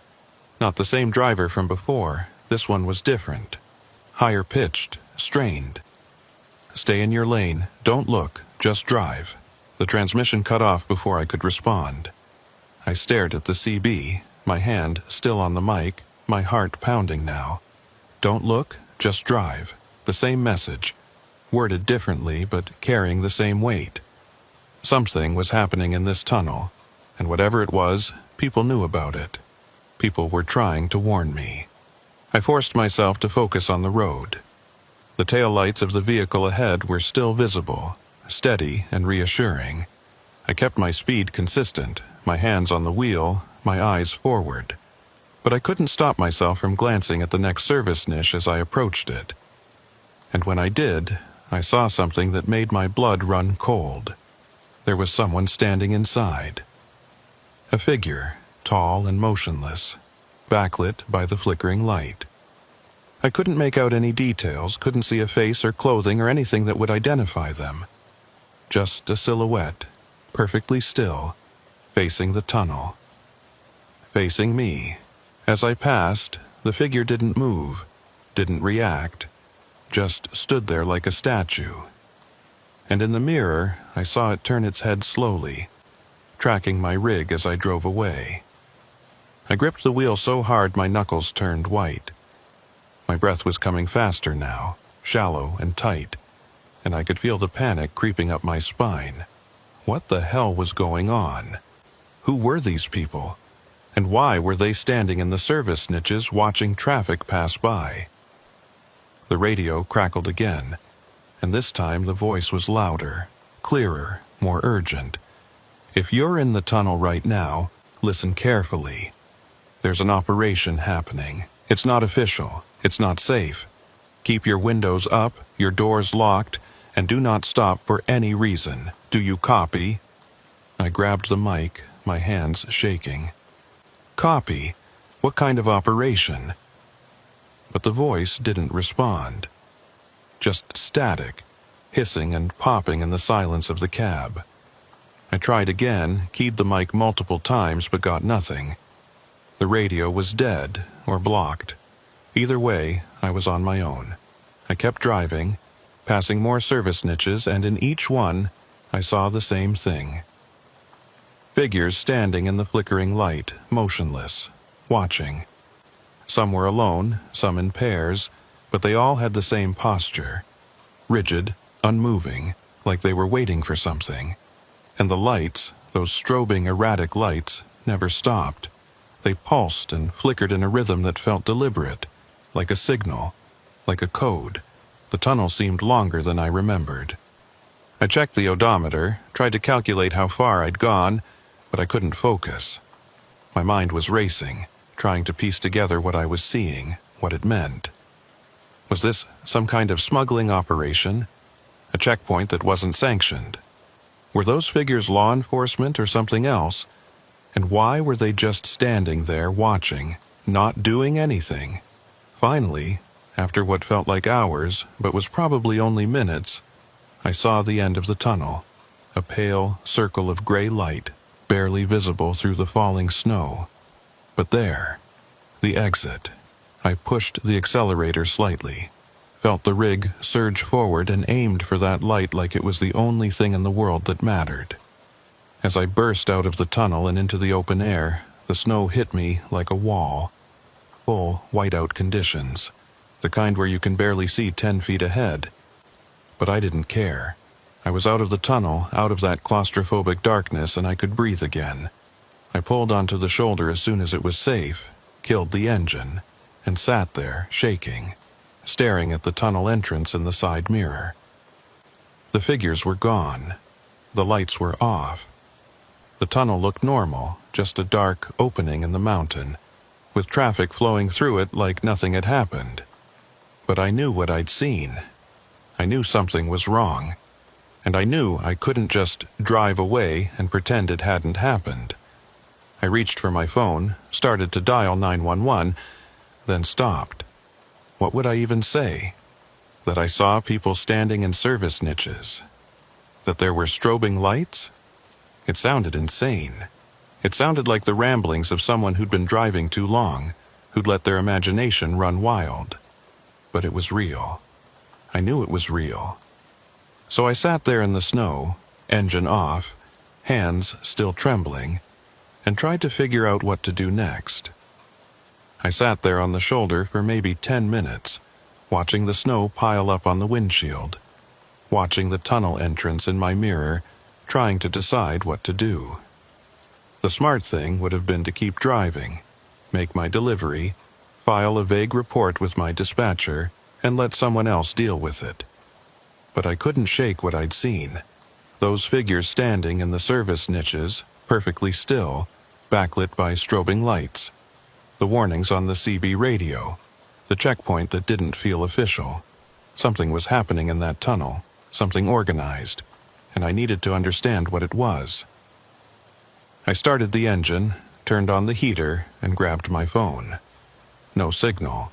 Not unusual at this elevation, especially in a storm, but frustrating. I couldn't call 911, couldn't reach my dispatcher, couldn't do anything except sit here and think. I pulled out my logbook, flipped to a blank page, and started writing down everything I could remember. The time I'd entered the tunnel, approximately 6:47 p.m. The checkpoint at the entrance. The man in the reflective vest who'd told me not to stop. The service niches, at least 6 of them that I'd counted, each with flickering lights and figures inside. The CB warnings, the blocked radio signal, the way the tunnel had felt longer than it should have been. When I finished writing, I read it back to myself. It sounded paranoid, conspiratorial, like something you'd read on a trucker forum at 3 a.m, but it was what I'd experienced, and I trusted my own eyes more than I trusted my ability to explain it. I closed the logbook, set it on the passenger seat, and made a decision. I wasn't going to just drive away. I was going to find out what was happening, even if it meant putting myself at risk. I checked my mirrors, saw a gap in the traffic, and pulled back onto the highway. The snow was coming down harder now, full whiteout conditions, and my visibility was maybe 20 feet. I turned on my hazard lights, slowed to a crawl, and followed the vague outline of the road as it curved down the western slope of the pass. The plan was simple. Find a place to turn around, go back through the tunnel, and document everything I could. Take photos, record video, gather evidence. Then take it to the state police and let them sort it out. But before I could execute that plan, I saw something that changed everything. About a mile down from the tunnel exit, on the right side of the highway, there was a pullout. A small gravel lot, barely visible through the snow, with a single vehicle parked in it. A wrecker truck, white with faded blue lettering on the side, the kind of truck that tows disabled vehicles, pulls cars out of ditches, responds to accidents. It was idling, exhaust rising from the tailpipe, and I could see a figure sitting in the cab, barely visible through the frosted windows. I slowed even further, debating whether to stop. On one hand, a wrecker driver might have information, might have seen something, might be able to help. On the other hand, I didn't know if I could trust anyone right now. For all I knew, that wrecker was part of whatever operation was happening in the tunnel. But my curiosity won out. I pulled into the lot, parked beside the wrecker, and left my engine running. If things went south, I wanted to be able to leave fast. I climbed out of the cab, pulled my coat tight against the wind, and walked over to the wrecker. The snow was already ankle-deep, and the cold bit at my face like tiny needles. I knocked on the driver's side window, and after a moment, it rolled down a few inches. A man looked out at me, maybe 40 years old, with a thick beard dusted with snow. and eyes that looked tired but alert. He wore a heavy jacket with a patch on the shoulder that read, "Tolland Recovery." "Help you?" he asked, his voice rough but not unfriendly. "Maybe," I said. "I just came through the Eisenhower westbound, and I saw some things that didn't sit right with me. You been through there tonight?" His expression shifted slightly, became more guarded. "Yeah, couple hours ago. Why?" "Did you see the checkpoint? The cones? The guys in reflective vests?" He nodded slowly. "I did. Thought it was weird. State Patrol doesn't usually run checkpoints in a whiteout. Too dangerous. And those guys, they weren't asking the right questions. Just waving people through. What about the service niches? The lights?" His eyes narrowed. "You saw those too?" It wasn't a question. I nodded. "Yeah. Strobing lights, figures standing inside. What the hell is going on?" He was quiet for a moment, glancing past me at the tunnel entrance barely visible through the snow. Then he sighed, rolled the window down all the way, and said, "Get in. You're gonna freeze out there." I hesitated, but the cold was already seeping through my coat, and I needed answers more than I needed to be cautious. I walked around to the passenger side, climbed in, and shut the door. The cab was warm, almost stifling, and the heater was blasting. He turned it down slightly, then looked at me. "Name's Rafe Tolland. I run a tow service out of Frisco. Been working this stretch of highway for about 15 years. Arden Foxley. I drive freight, mostly regional stuff. Been through the Eisenhower more times than I can count, but I've never seen anything like what I saw tonight." "That's because it doesn't happen often," Rafe said. "Maybe once or twice a year, always in bad weather, always when visibility's low. I've seen it 3 times now, and every time it's the same setup. Checkpoint at the entrance, service niches lit up, figures standing around like they're waiting for something." "Waiting for what?" "An exchange," he said. "That's my best guess anyway. Someone's using the tunnel as a transfer point. Goods, money, maybe people. I don't know the details, but I know it's not legitimate.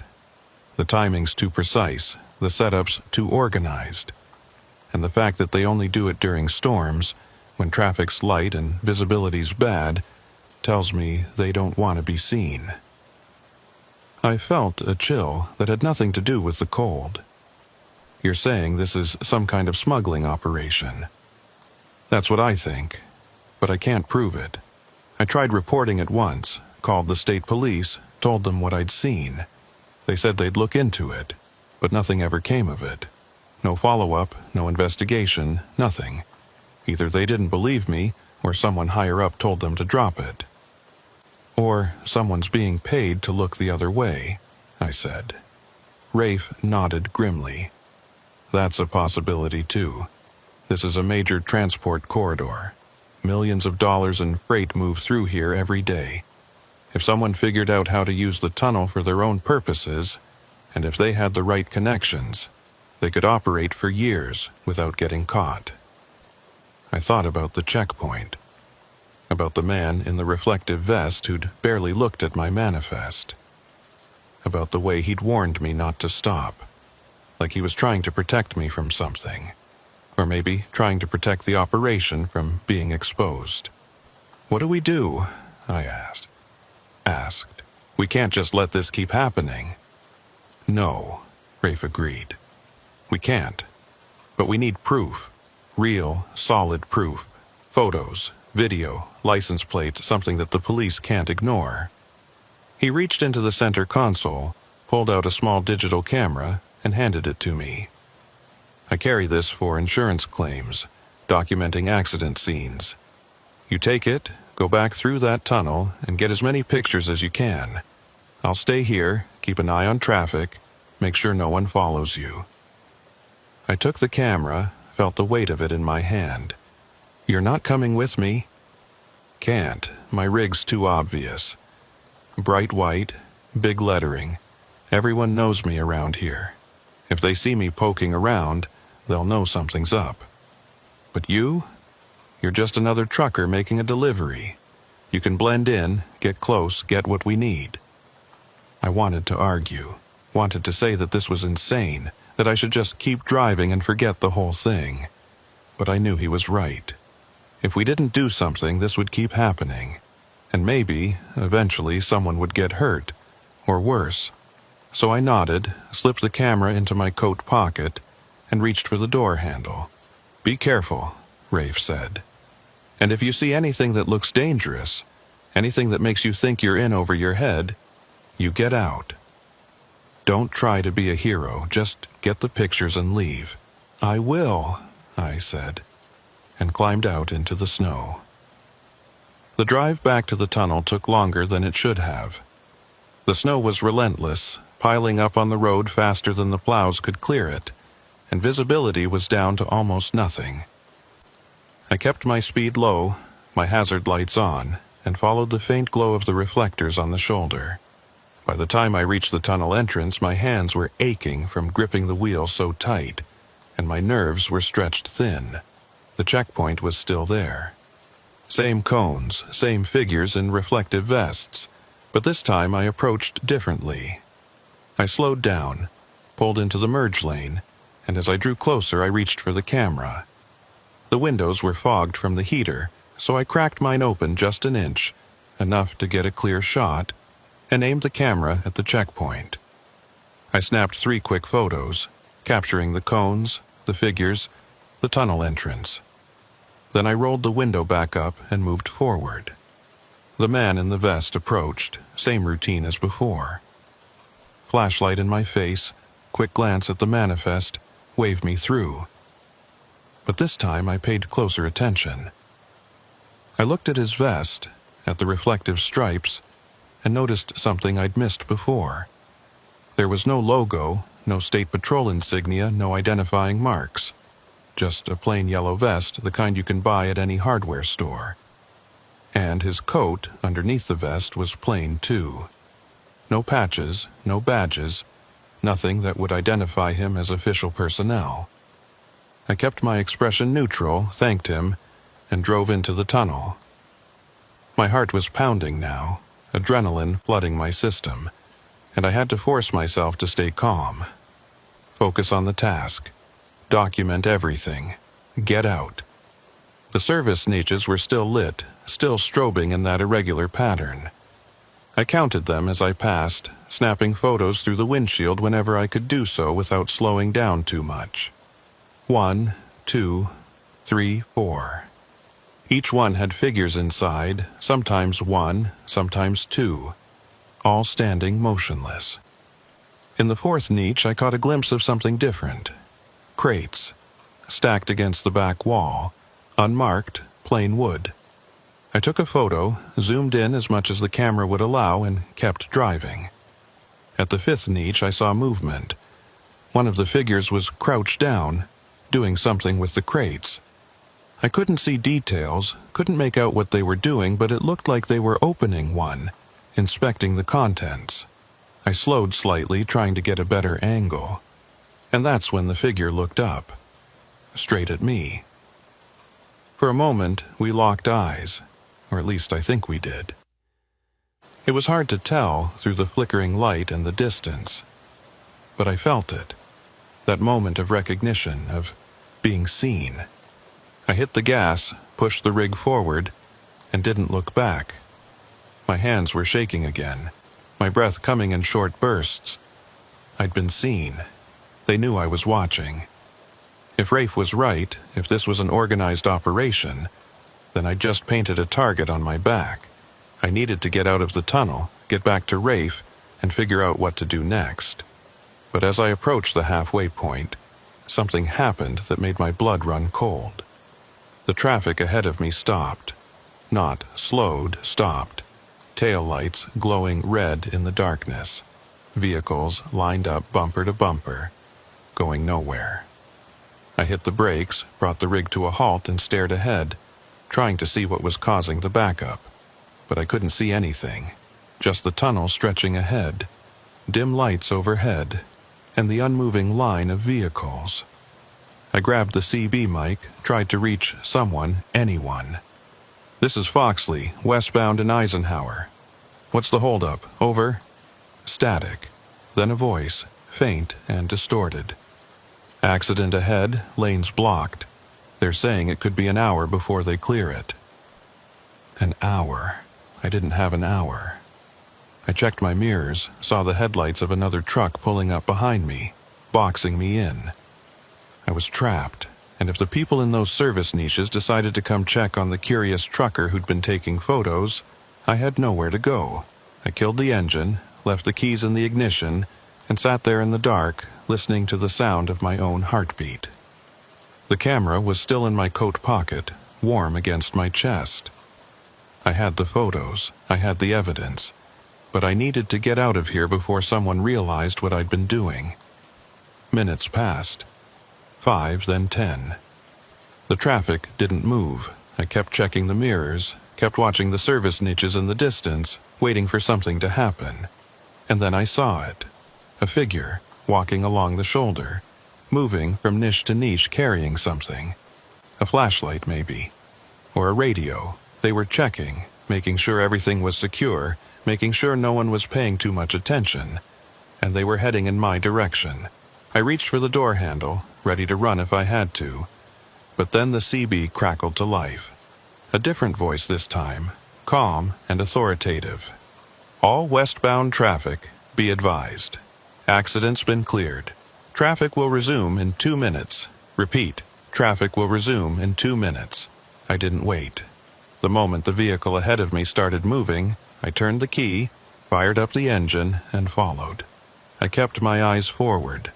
Didn't look at the service niches. Didn't check to see if the figure was still walking toward me. I just drove, faster than I should have, eager to get out of that tunnel and back into the open air. When I finally emerged on the western side, the snow was still falling, but it felt like relief. I pulled onto the shoulder, grabbed my phone, and tried to call Rafe. Still no signal. I sat there for a moment, trying to calm my nerves, and then I saw headlights in the mirror. A vehicle pulling up behind me, parking close. Too close. It was a pickup truck, dark blue, with tinted windows. I couldn't see who was inside, but I could feel them watching me. My heart started racing again. Were they part of the operation? Had they followed me out of the tunnel? I reached for the keys, ready to drive, but before I could, the passenger door of the pickup opened, and someone stepped out. It was Rafe. He walked over to my rig, knocked on the door, and I rolled down the window. The relief that washed over me was almost overwhelming. "Jesus," I said. "You scared the hell out of me." "Sorry," he said. "Borrowed a friend's truck. Didn't want to use the wrecker. Did you get the photos?" I nodded, pulled out the camera, and handed it to him. He scrolled through the images, his expression growing darker with each one. "This is good," he said finally. "This is really good. Crates, figures, checkpoint with no official markings. This is enough to take to the state police, maybe even the FBI." "But will they do anything?" I asked. "You said you tried reporting it before and nothing happened." "This time's different," he said. "This time we have evidence. Hard evidence. They can't ignore this." I wanted to believe him. I really did. But something in the back of my mind whispered that it wouldn't be that simple. That whoever was running this operation had too much power, too many connections, too much to lose. And that people like me, people who asked too many questions, had a way of disappearing. Rafe must have seen the doubt on my face, because he leaned in closer and said, "Look, I know this is scary. I know you're taking a risk, but you did the right thing, and I'm going to make sure these photos get into the right hands. Trust me." I nodded, because what else could I do? I'd already committed. I'd already seen too much. There was no going back now. Rafe and I sat in that borrowed pickup truck for another 20 minutes, going through the photos on the camera's small screen, trying to piece together what we were seeing. The images were grainy, shot through a windshield in low light. but they were clear enough.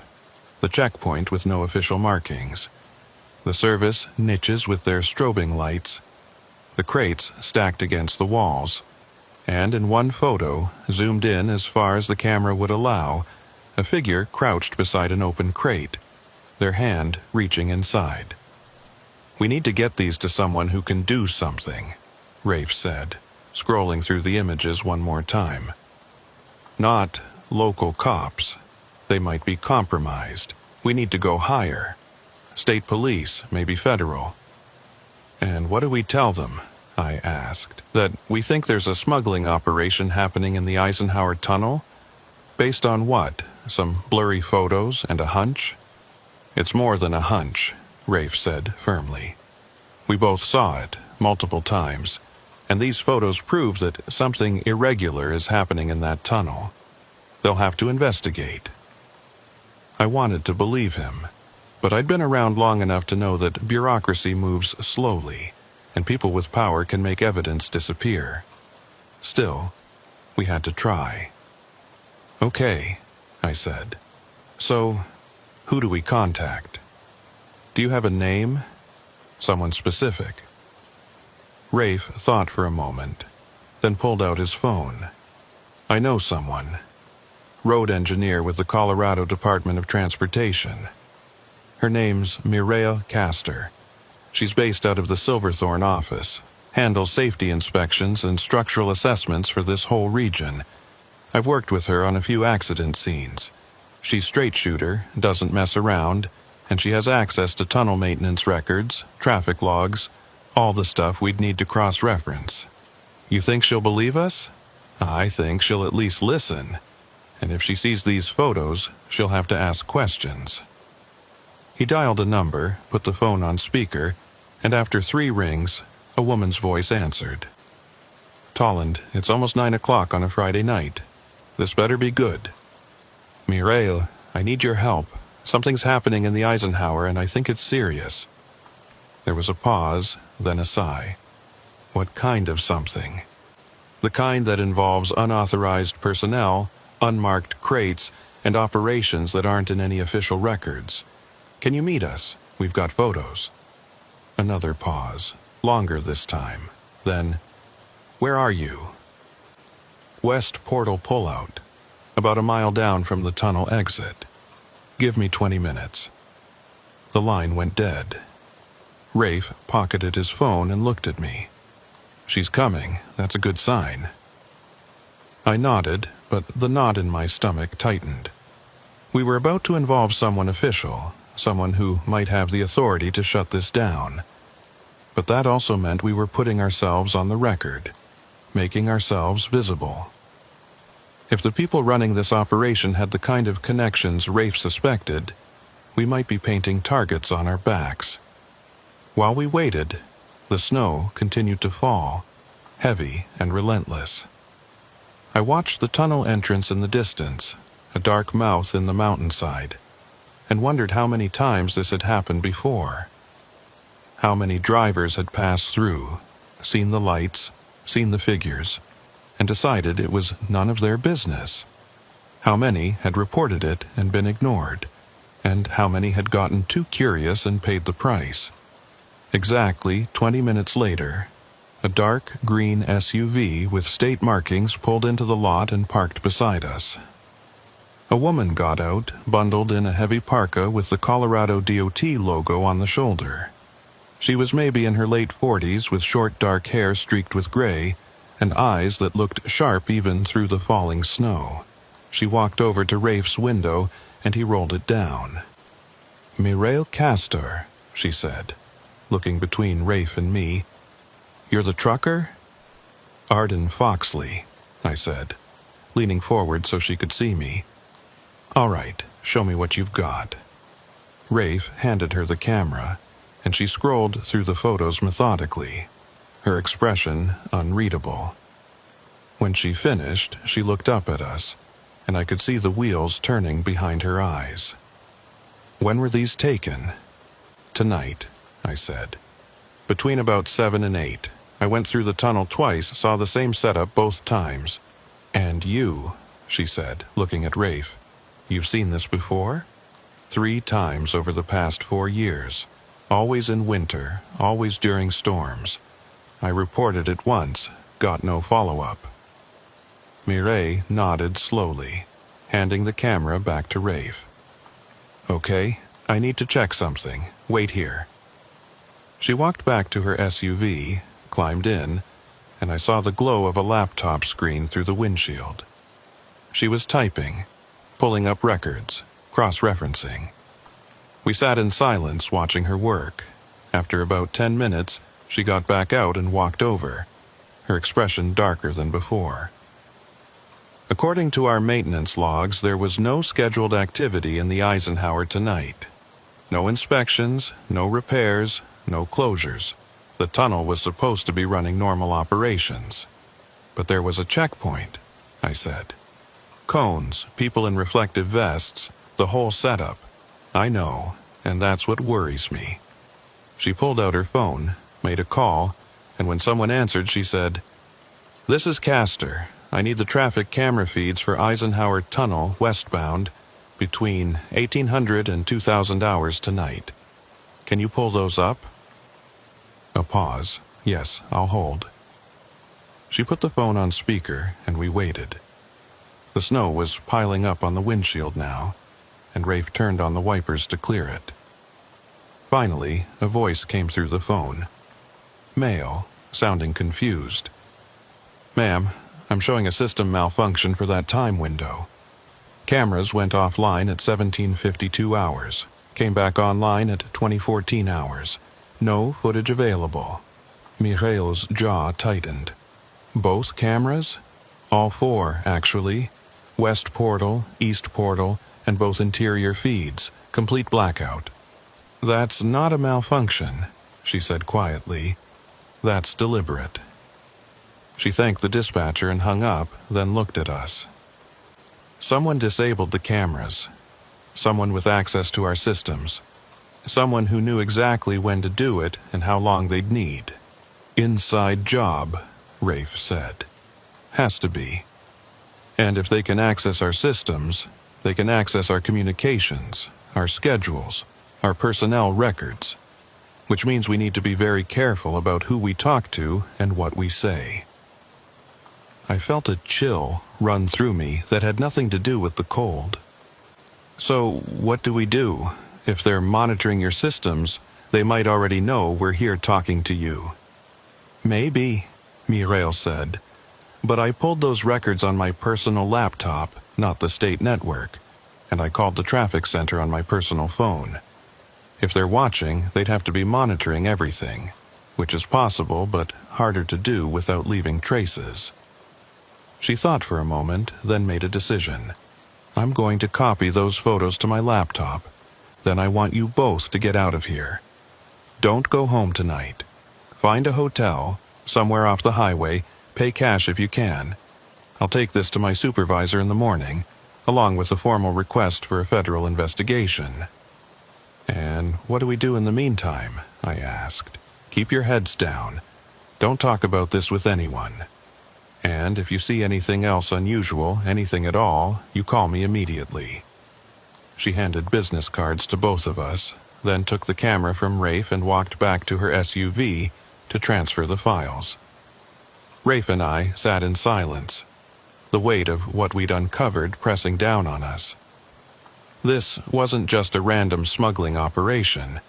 This was organized, sophisticated, with inside help at multiple levels.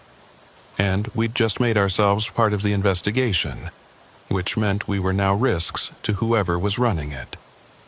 "I need to make my delivery," I said finally. "I'm already behind schedule, and if I don't show up, my dispatcher's going to start asking questions." "Then go," Rafe said. "Make the delivery, act normal, don't do anything that draws attention.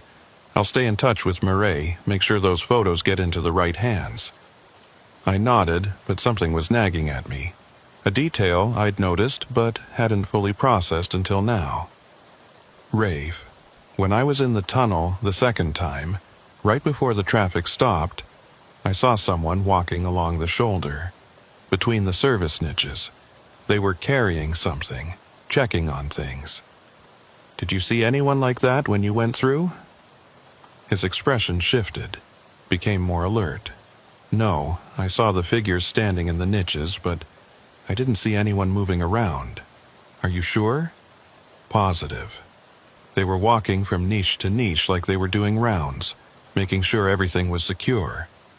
That means they have people actively working, not just standing guard, which means whatever they're moving, it's valuable enough to need constant supervision. He pulled out his phone, started typing something. I'm going to send Mireille a message. Tell her about the mobile personnel. That's an important detail. Mireille came back over, handed Rafe the camera. Files are transferred, I've got everything. You two need to go now. And remember, keep this quiet until I give you the all clear. We both nodded, and she got back in her SUV and drove off, her taillights disappearing into the snow. Rafe looked at me. You sure you're okay to drive? You've been through a lot tonight. I'm fine, I said, though I wasn't sure that was true. I just need to get this delivery done and find somewhere to sleep. All right, be careful. And Arden? He waited until I looked at him. Thank you for not just driving past, for giving a damn. I managed a small smile. Yeah, well, we'll see if it was worth it. I climbed out of the pickup, walked back to my rig, and got in. The cab felt cold and empty, and I cranked up the heater before pulling back onto the highway. The snow was still falling. Visibility was still terrible, but I pushed forward, following the dim glow of the road markers. My mind was racing, replaying everything I'd seen, everything I'd learned. The checkpoint, the crates, the cameras being disabled. It all pointed to something big, something dangerous. I made the delivery to Grand Junction just after midnight, backed the rig up to the loading dock and watched as the crew unloaded the medical supplies. The warehouse supervisor signed off on the paperwork, and I collected my receipt. Everything routine, everything normal. But I couldn't shake the feeling that I was being watched, that someone, somewhere, knew what I'd been doing.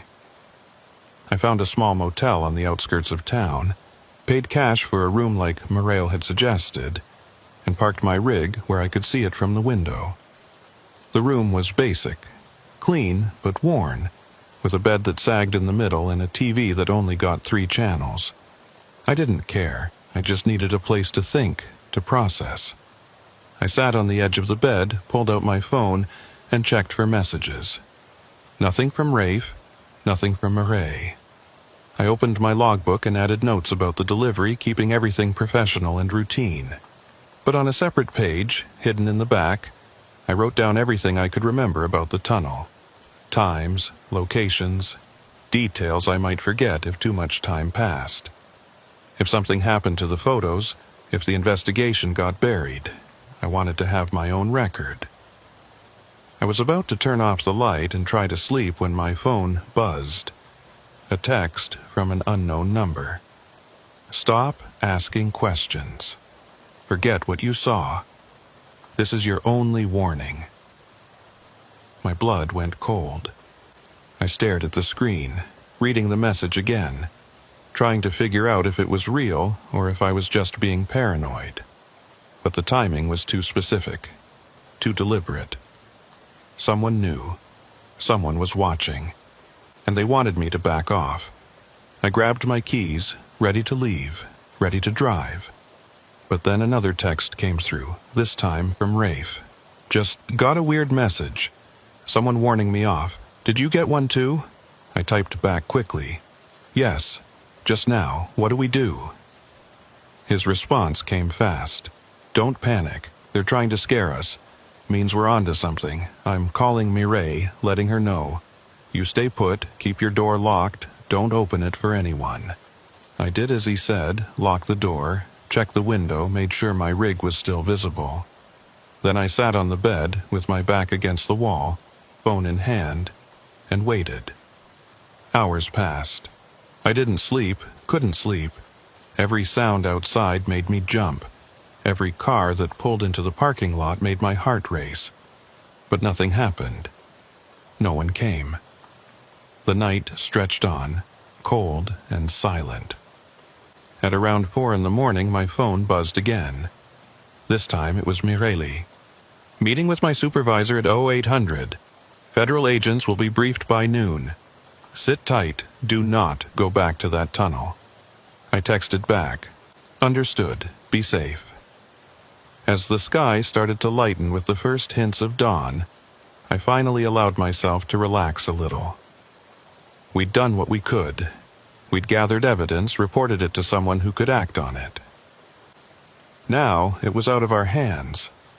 But even as I thought that, I couldn't shake the feeling that this wasn't over. That whoever was running that operation wasn't going to just shut down because some trucker and a wrecker driver took a few photos. Around 7, I got another text from Rafe. Mireille says the photos match with something they've been tracking. Possible interstate trafficking ring using mountain tunnels as transfer points. FBI's taking over. She wants us to give formal statements this afternoon. Relief washed over me. We hadn't been ignored. The evidence was being taken seriously. Maybe, just maybe, we'd actually made a difference. I texted back confirmation, then got up, took a shower, and tried to prepare myself for what came next. But as I was packing my things, getting ready to check out, I noticed something that made my stomach drop. The camera. Rafe's camera that Mireille had returned to him last night. It was sitting on the passenger seat of my rig, which was impossible because I hadn't taken it from Rafe. I'd left it with him. I walked out to the rig, unlocked the door, and picked up the camera. The memory card was missing. Someone had broken into my truck, left the camera, and taken the only physical evidence we had. My hands started shaking. I pulled out my phone, called Rafe. He answered on the first ring. "They got the camera," I said, my voice tight. "Someone broke into my rig and took the memory card." "Fuck." A pause. "It's okay. Mireille has copies. The files are backed up. They can't erase everything. But they know where I am. They know where my truck is. Rafe, they were in my parking lot." I know. Listen to me, Arden. Get in your rig, start driving, and meet me at the state police station in Frisco. I'm calling Mireille now, telling her we need protection. We're not doing this alone anymore." I climbed into the cab, fired up the engine, and pulled out of that parking lot faster than I should have. The snow had stopped overnight, and the roads were clearer, but I barely noticed. All I could think about was the fact that someone had been close enough to break into my truck while I slept 20 feet away. Someone who knew where I was, what I'd seen, and what I'd done. The drive to Frisco felt endless, even though it was less than 2 hours.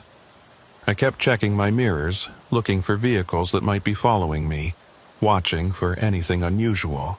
But the highway was quiet, traffic was light, and by the time I pulled into the parking lot of the state police station, I was exhausted and wired at the same time. Rafe was already there, standing next to his wrecker, talking to Mireille. They both looked tense. I parked, got out, and walked over. "What's happening?" "Change of plans," Mireille said. "My supervisor got a call this morning from someone higher up, federal level.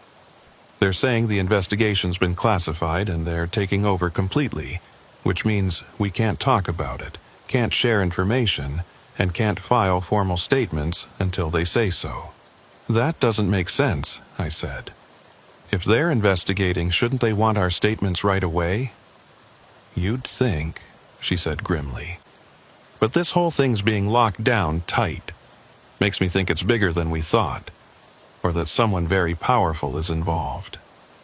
Rafe and I exchanged a look. The warning texts, the stolen memory card, the sudden federal takeover. It all pointed to one thing. We'd stumbled onto something we were never supposed to see. And now we were stuck in the middle of it, with no idea who we could trust.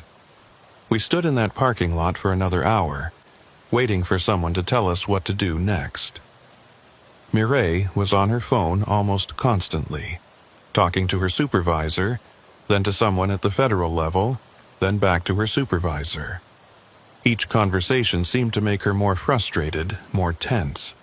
Rafe and I just waited, watching the traffic on the highway, watching the entrance to the police station, trying to figure out if we were safe or if we'd just made ourselves targets. Finally, Mireille hung up and walked back over to us. Her expression was grim. Okay, here's what I know. The FBI's opened a formal investigation into illegal trafficking operations using federal highway infrastructure.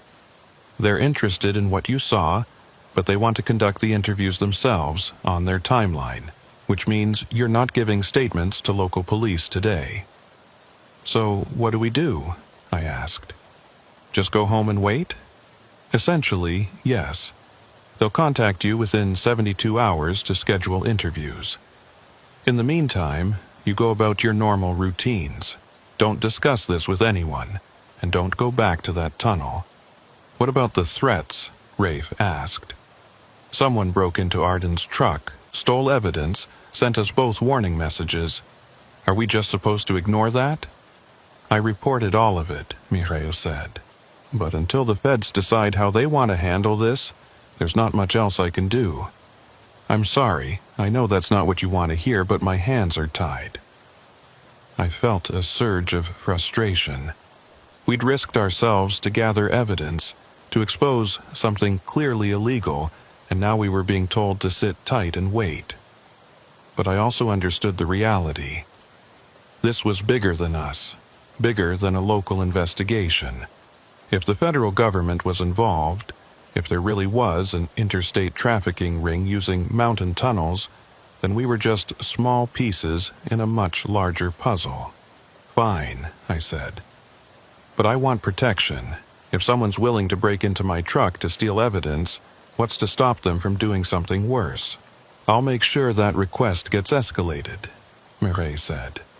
But honestly, the best thing you can do right now is stay visible.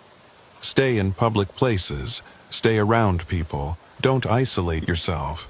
These operations rely on secrecy. The more people who know you're asking questions, the less likely they are to make a move. It was cold comfort, but it was something. Rafe and I exchanged a look, and I could see he was thinking the same thing I was. We were on our own. Whatever protection we had would come from being smart, being careful, and not giving whoever was behind this an easy opportunity. All right, Rafe said. I'm going back to Frisco, back to work. Plenty of people around, plenty of witnesses. Arden, what about you? I've got another load to pick up in Denver, I said. I'll head back there, stay at a truck stop I know, somewhere with lots of traffic and security cameras. I'll be fine. Mireille gave us both her personal cell number, made us promise to check in with her every day, and then got back in her SUV and drove off. Rafe and I stood there for a moment longer, the weight of everything that had happened settling over us like the snow that had fallen the night before. You really think they'll investigate? I asked. Or are they going to bury this? I don't know, Rafe said, honestly, Mae. But I know we did the right thing, and if they do bury it, at least we tried. He climbed into his wrecker and drove off, leaving me alone in the parking lot. I got back in my rig, started the engine, and just sat there for a while, trying to process everything. Less than 24 hours ago, I'd been making a routine delivery, and now I was caught up in a federal investigation, receiving threats and questioning whether I'd done the right thing. I pulled out of the parking lot and headed east, back toward Denver. The drive should have been calming, the mountains beautiful even in winter, but I couldn't shake the feeling of being watched. Every vehicle that pulled up behind me, every car that stayed in my mirrors for too long made my heart rate spike. I kept telling myself I was being paranoid, that I was just spooked from everything that had happened. But paranoia, I'd learned, was sometimes just pattern recognition your conscious mind hadn't caught up with yet. I made it to Denver by early afternoon and stopped at a large truck stop on the east side of the city, the kind with a restaurant, showers, and a parking lot big enough for 200 rigs. Security cameras everywhere, lighting that stayed on 24 hours a day, and enough people around that no one could approach my truck without being seen. I backed into a spot near the main building, locked the doors, and went inside to get food and check in with my dispatcher. The dispatcher wasn't happy about the delay, but I fed him a story about mechanical issues and weather conditions, and he grudgingly accepted it. He had another load for me, pharmaceuticals going to Cheyenne, pickup scheduled for the next morning. I confirmed, hung up, and bought a sandwich and coffee from the truck stop diner. Then I found a corner booth where I could see the entrance and the parking lot, and I sat down to eat. I was halfway through the sandwich when my phone buzzed. A text from an unknown number, different from the one that had sent the threat the night before. This one just said, "Check your email." I hesitated, then opened my email app. There was a new message from an address I didn't recognize, no subject line, just an attachment. My instinct was to delete it, assume it was spam, or worse. But something made me open it. The attachment was a photo, and when I saw what it showed, my stomach dropped. It was me. Standing outside the Eisenhower Tunnel, talking to the man in the reflective vest at the checkpoint. The angle suggested it had been taken from inside one of the service niches, zoomed in, capturing my face clearly. Below the photo was a single line of text. "We know who you are." I set the phone down, my hands shaking. This wasn't just a threat. This was proof that they'd been watching me, documenting me from the very beginning. They knew my face, probably knew my name, definitely knew my truck, and they wanted me to know that they knew. I called Mireille immediately. She answered on the second ring. "What's wrong?" They sent me a photo of me at the checkpoint. They were watching from inside the tunnel. I forwarded the email to her as I spoke. This isn't just intimidation. This is targeted. She was quiet for a moment, and I could hear typing in the background. "I'm seeing it. Okay, this changes things. I'm forwarding this to the federal contact immediately.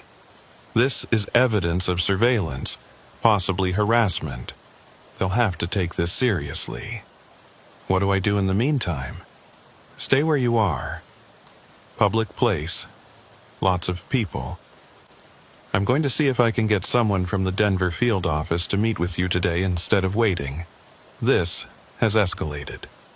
She hung up, and I sat there in that booth, staring at the photo on my phone.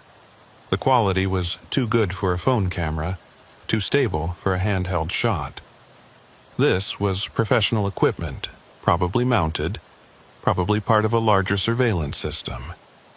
Which meant whoever was running this operation had resources, planning, infrastructure. This wasn't some small-time smuggling ring. This was organized, well-funded, and willing to go to significant lengths to protect their operation. 2 hours later, 2 men in suits walked into the truck stop and approached my booth. They showed me badges, FBI, and asked if I was Arden Foxley. I confirmed, and they sat down across from me.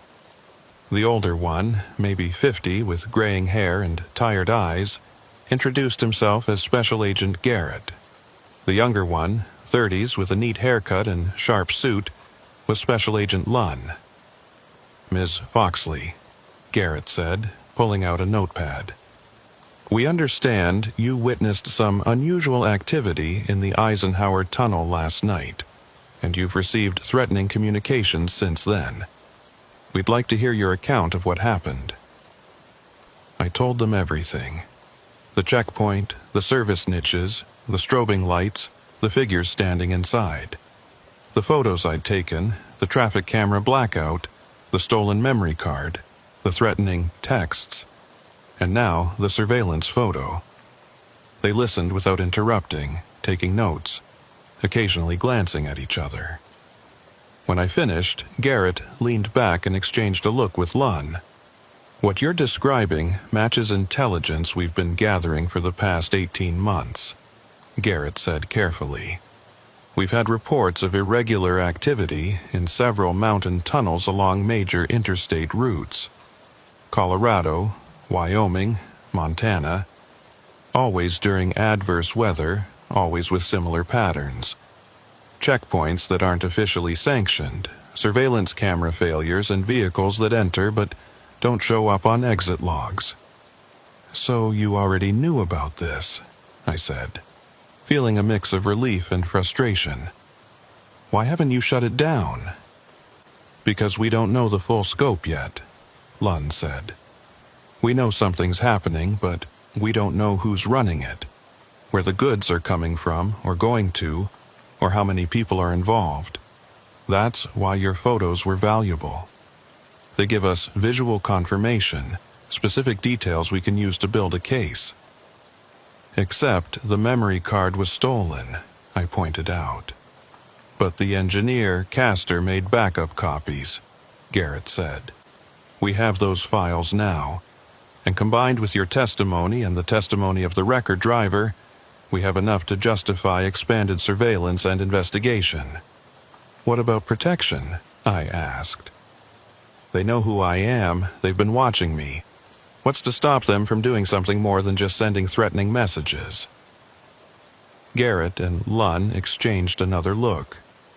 "We can't provide formal protective custody unless there's a direct and immediate threat to your life," Garrett said.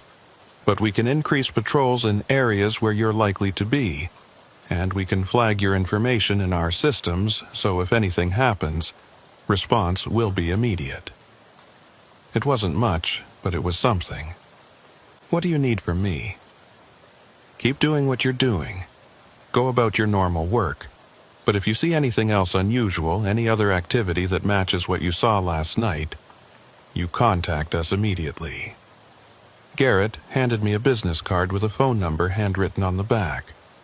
"That's my direct line, day or night." They asked a few more questions, clarifying details, confirming timelines. Then they stood up, thanked me for my cooperation, and left. I watched them walk out to an unmarked sedan and drive away, and I felt a strange mix of emotions. Relief that someone official was taking this seriously, fear that I'd made myself a target, and doubt that any of this would actually lead to anything. I spent that night in my truck, parked under the lights of the truck stop, doors locked, phone within reach. I didn't sleep well. Every sound outside made me alert. Every vehicle that passed by made me check the mirrors. But nothing happened. No more threats, no more photos, no visits in the night. Just silence. The next morning, I picked up the load in Denver and headed north to Cheyenne. It was a straightforward run, clear weather, good roads, no drama. I made the delivery on time, collected my paperwork, and headed back to Denver. Over the next few days, I fell back into my routine, picking up loads, making deliveries, logging miles. I checked in with Mireille every day like I'd promised, and she told me the investigation was ongoing, but she couldn't share details. Rafe texted me periodically, asking how I was doing, sharing bits of information he'd heard. He said the FBI had interviewed him twice, that they seemed serious about the investigation, but he hadn't heard anything concrete about arrests or closures. It was frustrating, being kept in the dark after we'd been the ones to bring this to light. But I understood. Investigations take time, especially ones involving multiple agencies and jurisdictions. About 2 weeks after everything had happened, I got a call from Mireille. "Arden, I wanted to give you an update. The FBI conducted a major operation in the Eisenhower Tunnel last night. Coordinated sweep, multiple arrests, significant seizure of contraband." My heart leaped. "They shut it down?" "They shut down one node of it," she said carefully. "Turns out it was bigger than we thought. Multi-state operation, using several tunnels as transfer points. The Eisenhower was just one location. They arrested 9 people last night, including 2 state employees who were providing inside access. Were any of them the people I saw? The ones in the service niches? I don't know. The FBI's not releasing names or details yet, but they wanted me to pass along their thanks. Your photos and testimony were instrumental in getting the warrants they needed. I should have felt victorious. We'd uncovered something real, something dangerous, and it had led to actual arrests. But instead, I just felt tired. What about the threats, the surveillance? They're still investigating that angle. They think the people who contacted you were mid-level operatives, not the ones actually running things, which means there might still be people out there who know your name and face. That's reassuring, I said dryly. I know. But the operation itself has been disrupted. The arrests last night sent a clear message that this route isn't safe anymore. They'll likely shift to other locations, other methods, which means the immediate threat to you has probably decreased. Probably. Not definitely. Not gone, just decreased. I thanked her for the update and hung up. Then I sat in my truck, parked at yet another truck stop, and tried to figure out how I felt about all of it. We'd done something important. We'd exposed criminal activity, helped federal agents make arrests, potentially disrupted a trafficking ring that had been operating for years. But we'd also put ourselves at risk, made ourselves known to people who operated outside the law, and we'd never know for sure if we were truly safe. Over the following weeks, life slowly returned to normal. I kept driving, kept making deliveries, kept checking my mirrors more often than I used to. The FBI called me once more, asked a few follow-up questions, thanked me for my cooperation, and told me the investigation was ongoing. I asked if I could know more details, and they politely declined. Rafe and I stayed in touch, texting every few days.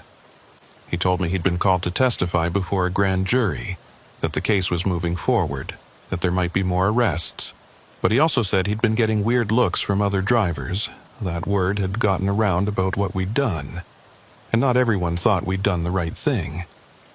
Some people thought we should have minded our own business, that snitching on truckers, even criminal ones, was a violation of some unwritten code. I understood that sentiment, even if I disagreed with it. We're a community, truckers. We look out for each other, help each other, protect each other from outside interference. But what we'd seen wasn't truckers helping truckers. It was criminals using our roads, our tunnels, our infrastructure to move illegal goods. And staying silent about that felt worse than breaking some code. About 6 weeks after the arrests, I had to make a delivery that took me through the Eisenhower tunnel again. It was the first time I'd been back since that night, and I'd be lying if I said I wasn't nervous. But I had a job to do, and I couldn't avoid that route forever. So I took a deep breath, merged onto I-70, and headed west into the mountains. The approach was different this time. Clear weather, daylight, no snow. The checkpoint was gone, no cones, no reflective vests, no warnings. Just normal traffic flowing through. I entered the tunnel, and it felt ordinary. Just a long tube of concrete and rock, overhead lights humming, traffic moving at a steady pace. No strobing lights in the service niches, no figures standing in the shadows, just empty alcoves with locked doors. But as I passed through, I couldn't help looking at each niche, remembering what I'd seen. The flickering lights, the motionless figures, the crates stacked against the walls. It had been real. I hadn't imagined it. And somewhere in the back of my mind, I wondered if it was truly over, or if they'd just moved to a different tunnel, a different night, a different storm. When I emerged on the western side, I pulled onto the shoulder and sat there for a moment, letting the tension drain from my shoulders. I'd made it through. The tunnel was just a tunnel again, but it would never feel the same. Every time I drove through it from now on, I'd remember. I'd watch the service niches. I'd check my mirrors. I'd wonder. I pulled out my phone and texted Mireille. Just went through Eisenhower. Everything normal. Feels strange. Her response came a few minutes later. That's good. Means they're staying away, but stay alert. Operations like this don't disappear. They just adapt.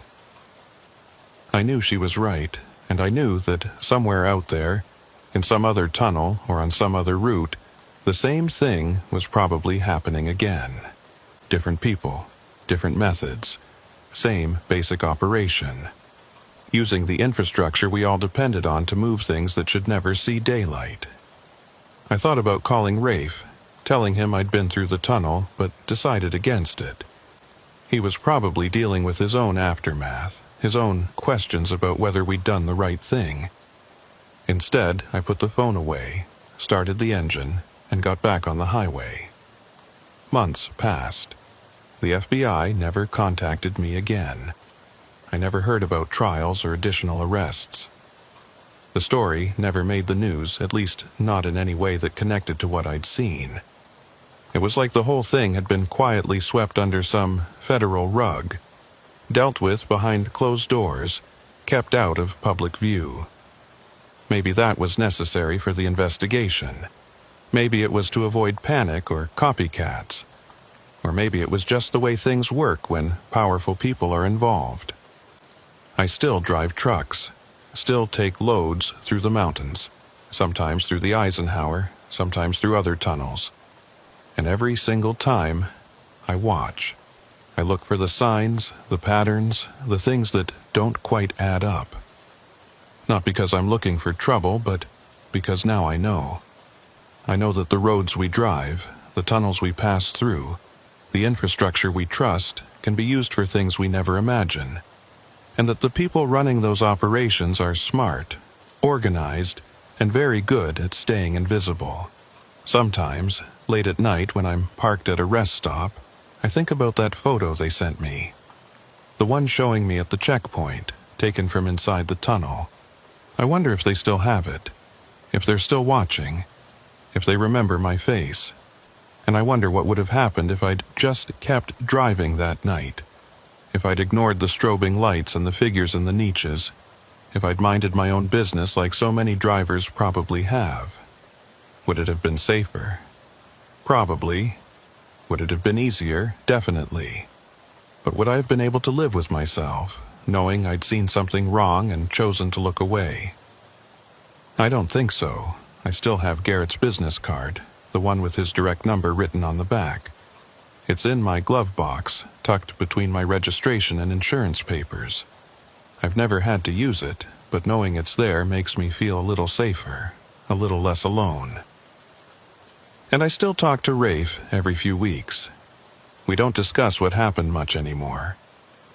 It's become this shared experience that we both understand, but don't need to revisit constantly.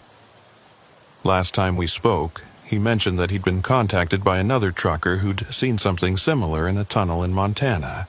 He'd passed along Garrett's information, told them to report it, but he didn't know if they ever did. That's the thing about these operations. They rely on people not talking, not reporting, not wanting to get involved. They rely on the fact that most drivers are just trying to do their job, make their delivery, and get home. They rely on silence. But some of us can't stay silent. Some of us see something wrong and can't look away. And maybe that's enough. Maybe the fact that someone is watching, someone is paying attention, someone is willing to ask questions, is enough to make these operations a little harder, a little riskier, a little less invisible. I don't know if I'll ever go through the Eisenhower again and see those strobing lights. Part of me hopes I never do, but another part of me, the part that took those photos and made those calls and refused to just drive past, that part stays ready, stays watchful, stays alert. Because I learned something that night in the whiteout. Something I can't unlearn. The road isn't always what it seems. The tunnel isn't always just a tunnel. And sometimes, The most dangerous thing you can do is assume that everything is normal, that everyone follows the rules, that the infrastructure we trust is always being used for its intended purpose. I drive with my eyes open now, really open, and I tell myself that if I ever see something like that again, if I ever witness something that doesn't sit right, I won't hesitate. I'll document it. I'll report it. I'll do what needs to be done. Even if it means getting that warning text again, even if it means seeing my face in a surveillance photo, even if it means wondering every night if someone's watching. Because some things are more important than feeling safe. Some things are more important than minding your own business. And sometimes doing the right thing means accepting that you'll never know the whole story, never get the full picture, never find out if what you did actually made a difference. But you do it anyway. The tunnel is just concrete and rock. But what happens inside it, in the dark, in the storm, when no one's supposed to be watching, that's where the real story is. And as long as I'm driving these roads, as long as I'm passing through these mountains, I'll be one of the people who watches, one of the people who remembers, one of the people who refuses to just drive past.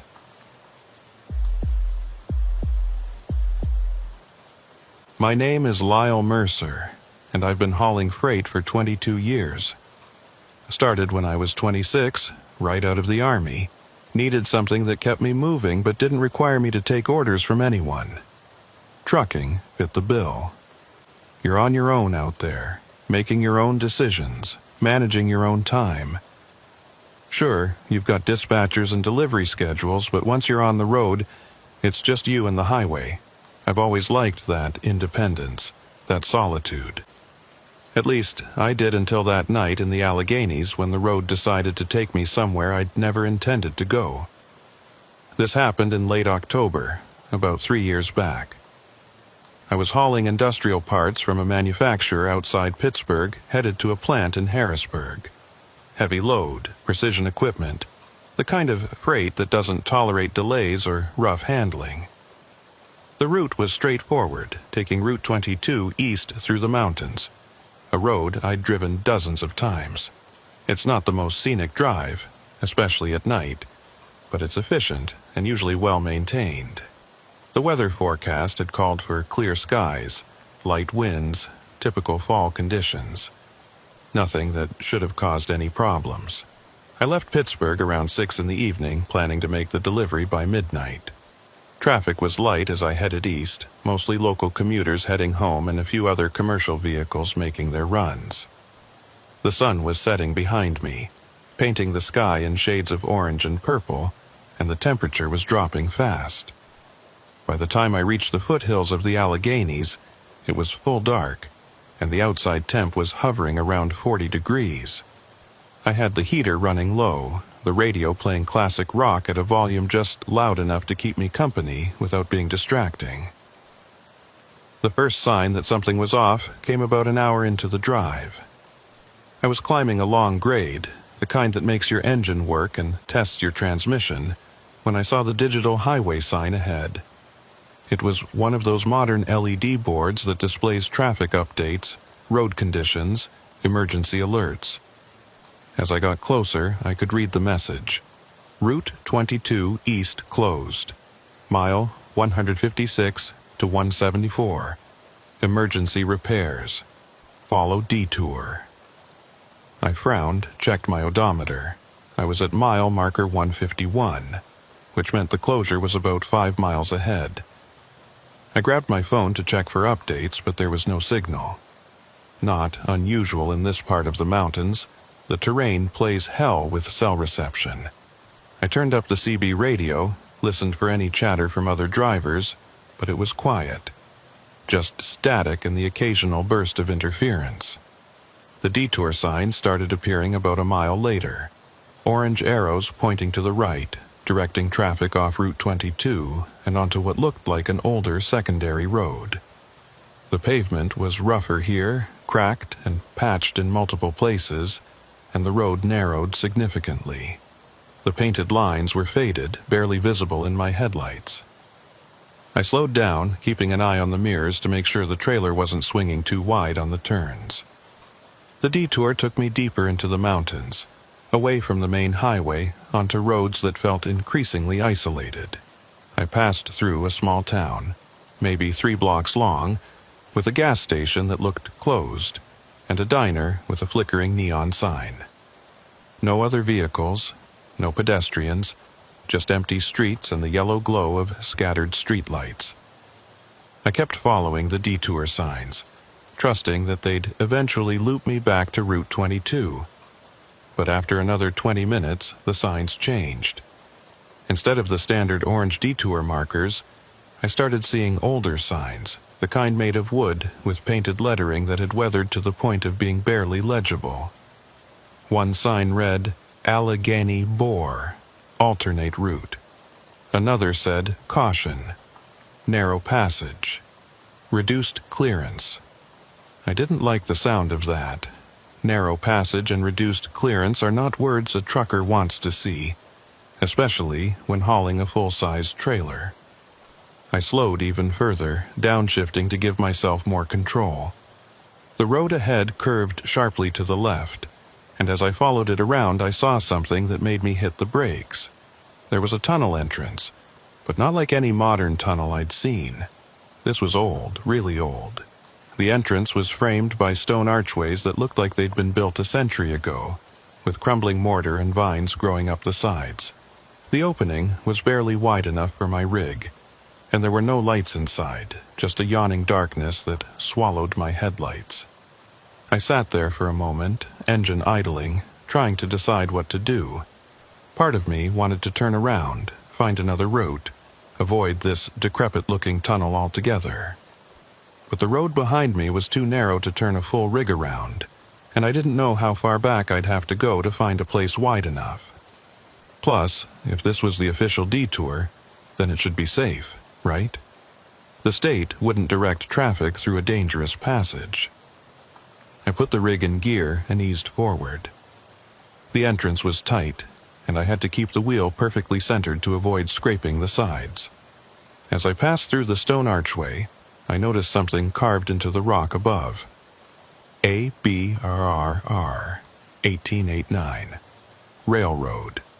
This had been a railway tunnel, probably abandoned decades ago and later converted for vehicle use. That explained the narrow clearance and the rough stonework. Inside, the tunnel was dark and damp.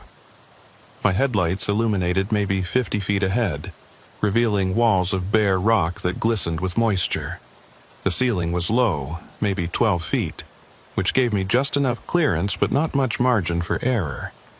The air smelled of mildew and old stone, with a faint metallic undertone that I couldn't quite place.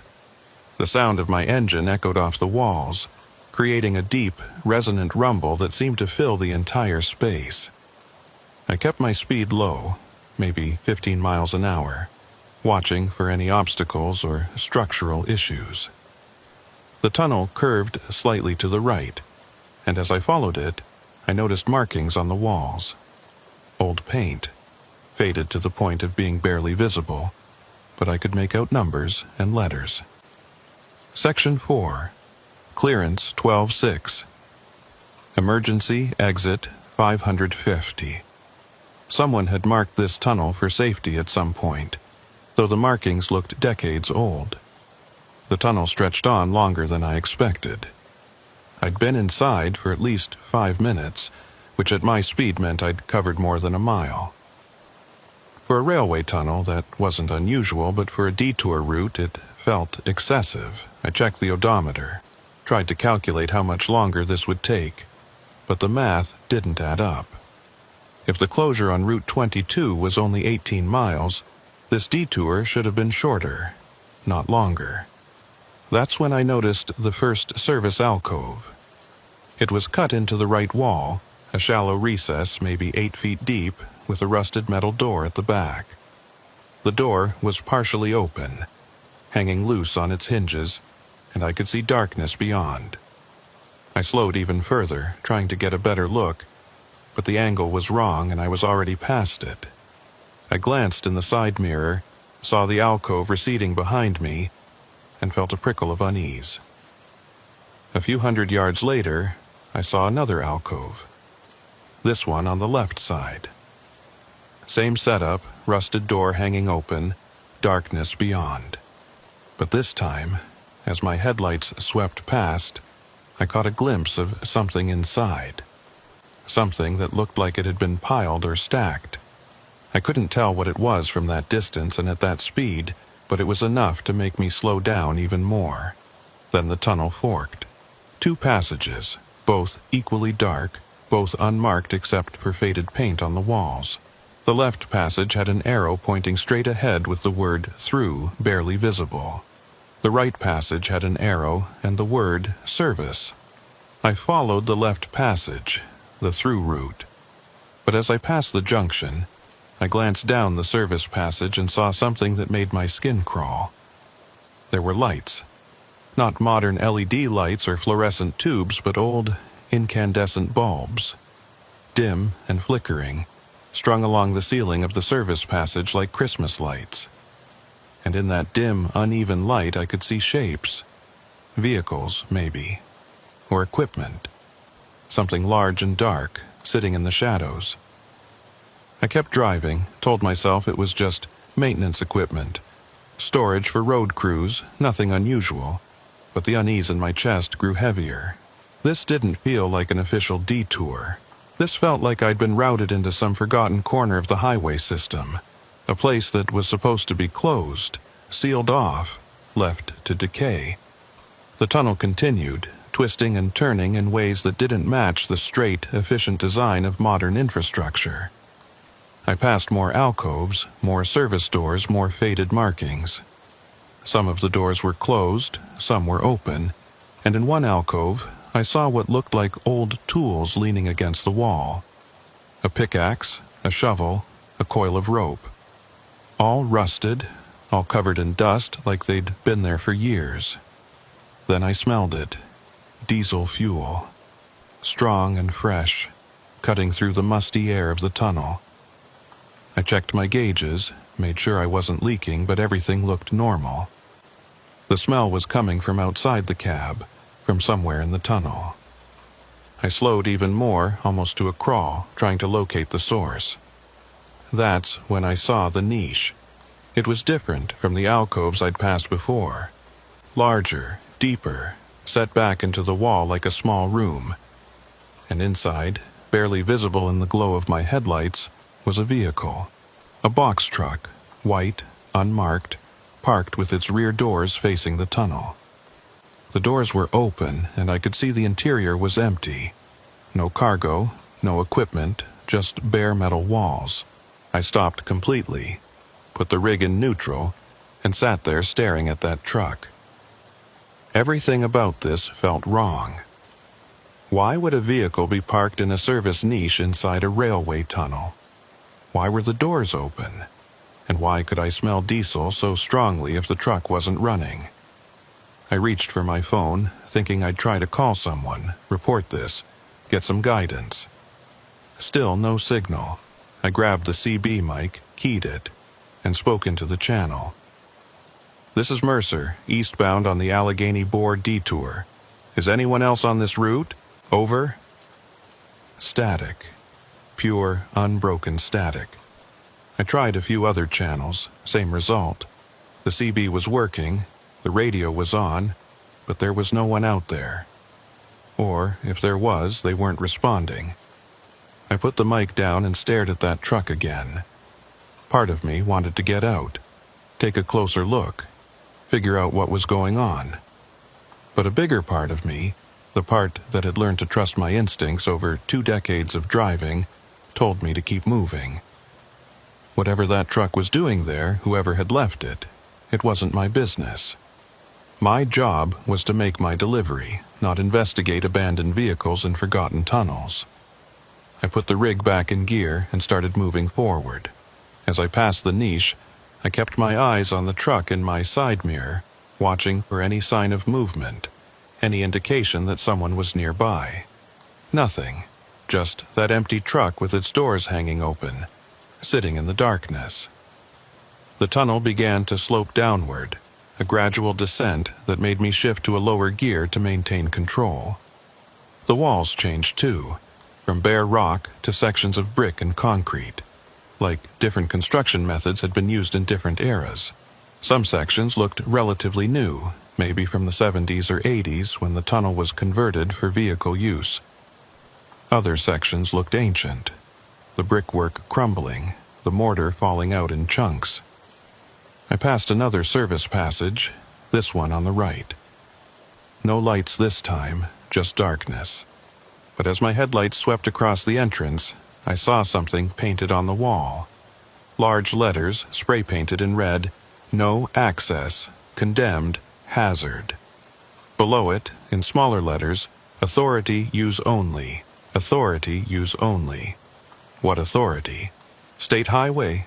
County maintenance? Or something else? I didn't know, and I wasn't sure I wanted to find out.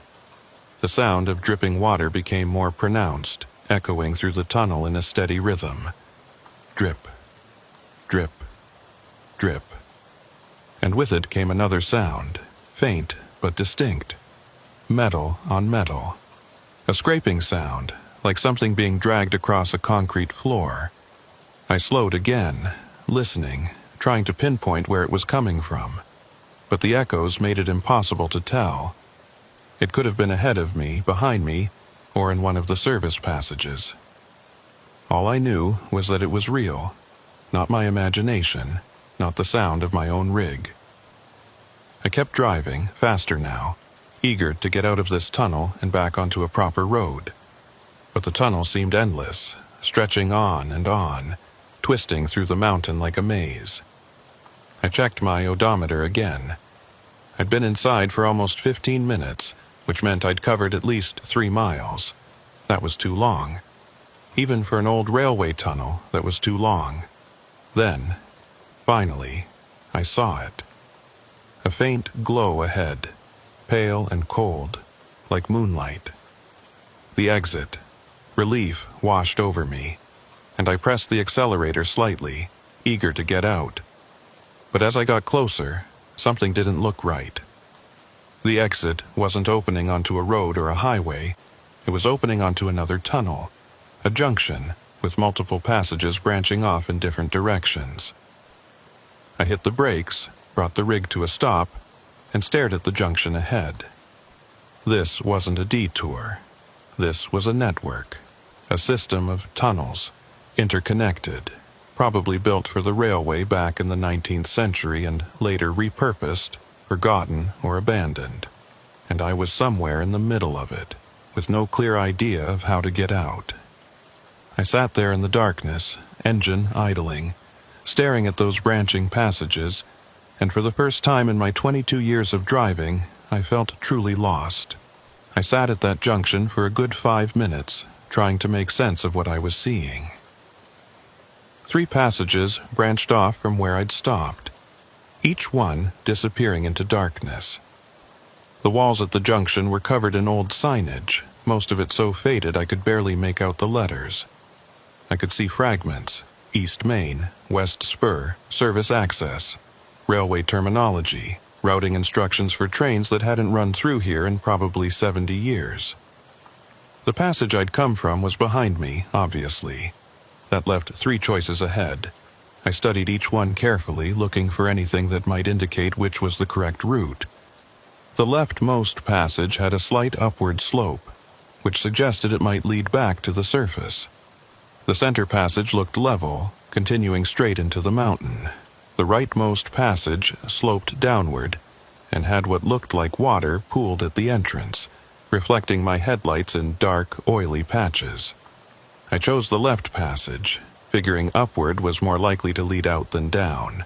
I eased the rig forward, keeping my speed barely above idle, watching the walls carefully for any signs of obstruction or structural failure.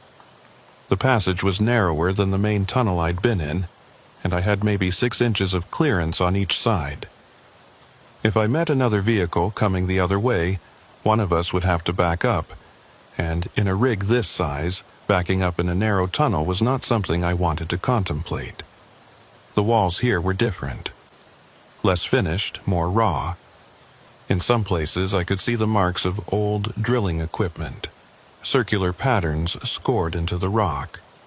In other places there were support beams, thick wooden timbers that looked like they'd been in place for a century or more.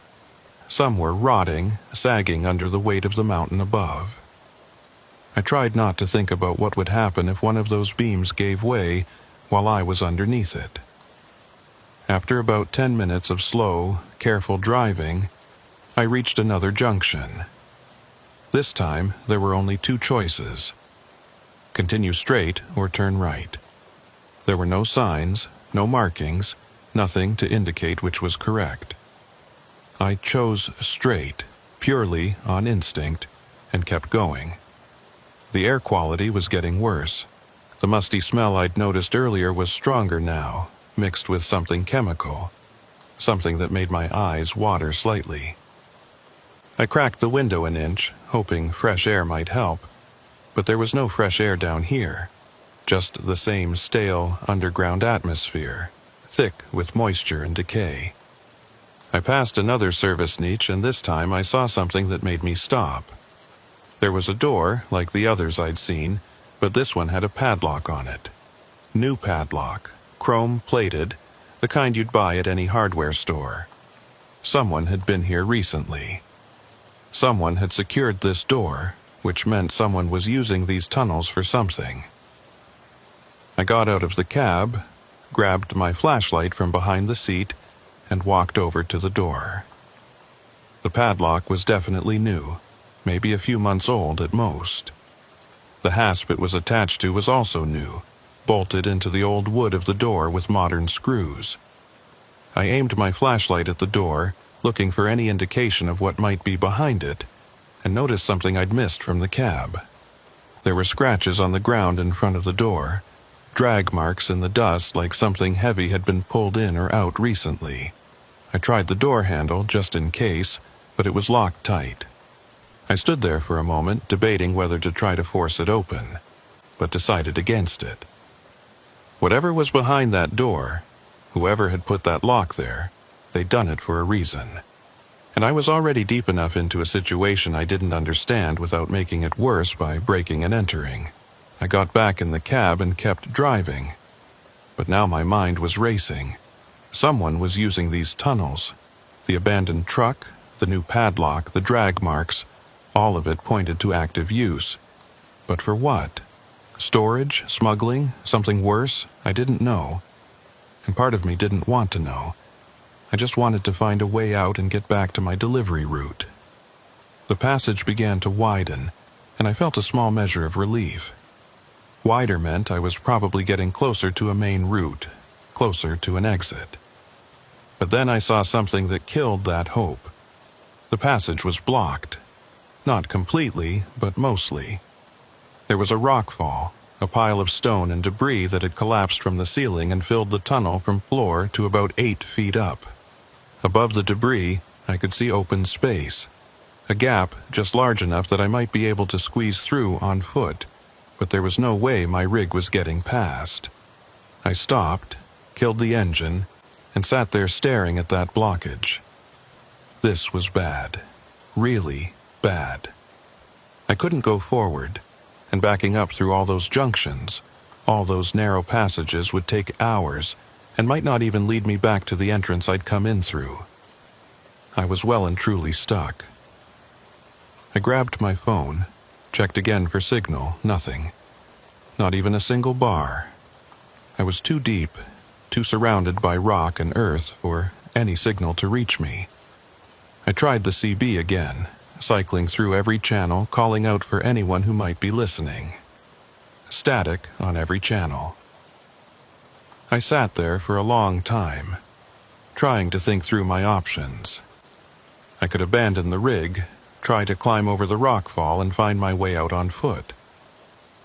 But that meant leaving a $70,000 load of industrial equipment sitting in an abandoned tunnel, which would end my career pretty much instantly. Or I could try to back out, retracing my route, hoping I could remember every junction, every turn. Neither option was good. I was still weighing my choices when I saw lights in the rearview mirror. Headlights, dim and bouncing, coming up the passage behind me. Someone else was in here. Relief flooded through me, followed immediately by wariness. Who else would be driving through this forgotten tunnel network? I watched in the mirror as the vehicle approached. It was an old pickup truck, maybe from the 80s, with a rusted bed and a single working headlight. It pulled up alongside my trailer and stopped. The door opened and a man got out. He was old, maybe 75 or 80, with a weathered face and white hair under a stained baseball cap. He wore work clothes, heavy boots, and a jacket that had seen better decades. He walked up to my window, and I rolled it down all the way. He looked at me, then at my rig, then back at me, and shook his head slowly. "You're a long way from Route 22, he said. His voice was rough, like he'd spent a lifetime breathing dust and shouting over machinery. "Yeah," I said. "Followed the detour signs. Ended up in here. Now I'm stuck." He nodded, like this wasn't the first time he'd heard that story. "Name's Obadiah Kincaid. I used to work these tunnels, back when they were still active. Rail maintenance mostly. Been retired 20 years now, but I still come down here sometimes. Keep an eye on things." "Lyle Mercer," I said. "You know a way out of here?" "Depends," he said. "You in a hurry?" "I've got a delivery due in Harrisburg by midnight. I'm already 2 hours behind schedule." He glanced at his watch, a cheap digital thing with a cracked face. "It's past 10 now. You're not making midnight, son, not unless you can fly this rig." I felt my stomach sink. "There's no other way? No route around this rockfall?" "There is," he said slowly. "But it ain't official. Goes through the old bore, the original railway passage. State sealed it off years ago, said it was unsafe. But I've been through it recently. Structure's solid. You could make it if you're careful. Why would the state seal off a passage that's structurally sound?" He looked at me for a long moment, and I could see something shift behind his eyes. A calculation, a decision about how much to tell me. "Because there was an accident," he said finally. "Long time ago, 19 Freight train derailed in the old bore, killed 3 crew members. They never recovered all the cargo, and they never fully investigated what caused the derailment. Just sealed it up, rerouted traffic, and tried to forget about it." "What kind of a cargo?" "That's the thing," he said. "Nobody knows for sure. Manifest said it was industrial chemicals, but there were rumors. People who worked cleanup said some of the containers didn't match the paperwork. Said there were things in those cars that shouldn't have been there." I felt a chill run down my spine. "You're telling me I'm sitting on top of a sealed accident site with unknown hazardous materials. I'm telling you that if you want to get out of here, you've got 2 choices. Spend the next 6 hours trying to back out through the passages you came in through, or follow me through the old bore and be back on Route 22 in 30 minutes. I weighed the options. 6 hours of backing through narrow tunnels versus 30 minutes through a sealed passage. It should have been an easy choice, but something about the way Obadiah was looking at me made me hesitate. "What aren't you telling me?" He sighed, pulled off his cap, and ran a hand through his white hair. "There's things in the old bore. Not hazards, not exactly. Just things that don't add up. You might see them, you might not. But if you do, my advice is don't stop, don't investigate. Just keep driving until you're out." "What kind of things?" "The kind that make you question what you saw. The kind that sit in your memory and don't quite fit. Look, I can't make you go through there. But I've been through dozens of times and I'm still here. It's a risk, but it's a calculated one." I thought about my options. Thought about the delivery deadline I was already missing. Thought about the dispatcher who would want explanations. Thought about the isolated, forgotten tunnel network I was sitting in. And I made a decision I'd regret for a long time. "All right," I said. "Lead the way." Obadiah nodded, walked back to his truck, and got in. He pulled forward, maneuvering around my trailer, and headed back the way he'd come.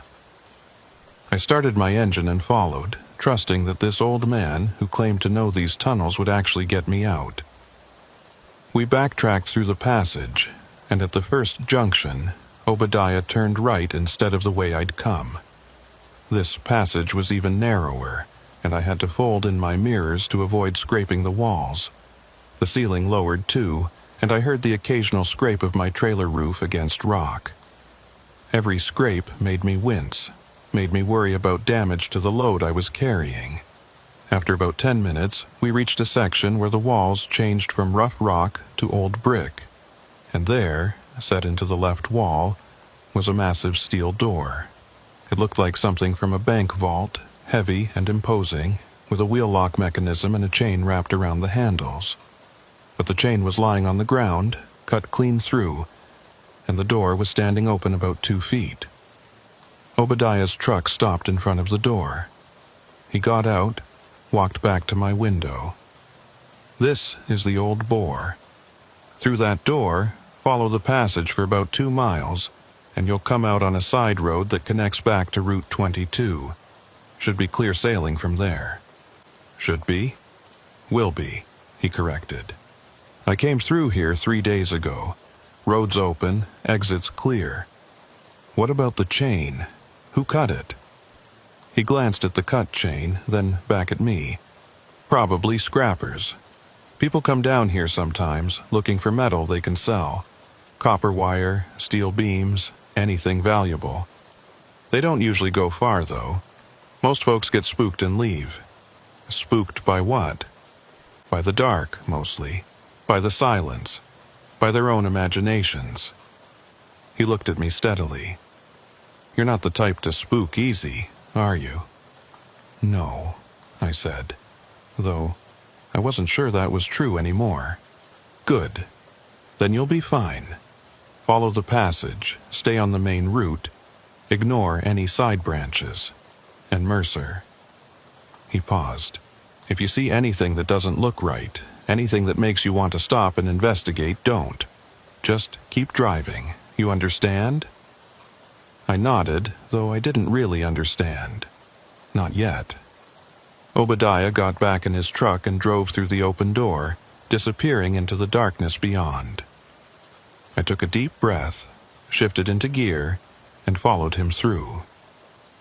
The old bore was different from the passages I'd been in before. Older, obviously, but also colder. The walls were brick, aged and crumbling in places, and the ceiling was lower, maybe 11 feet, which put me right at the edge of the safe clearance.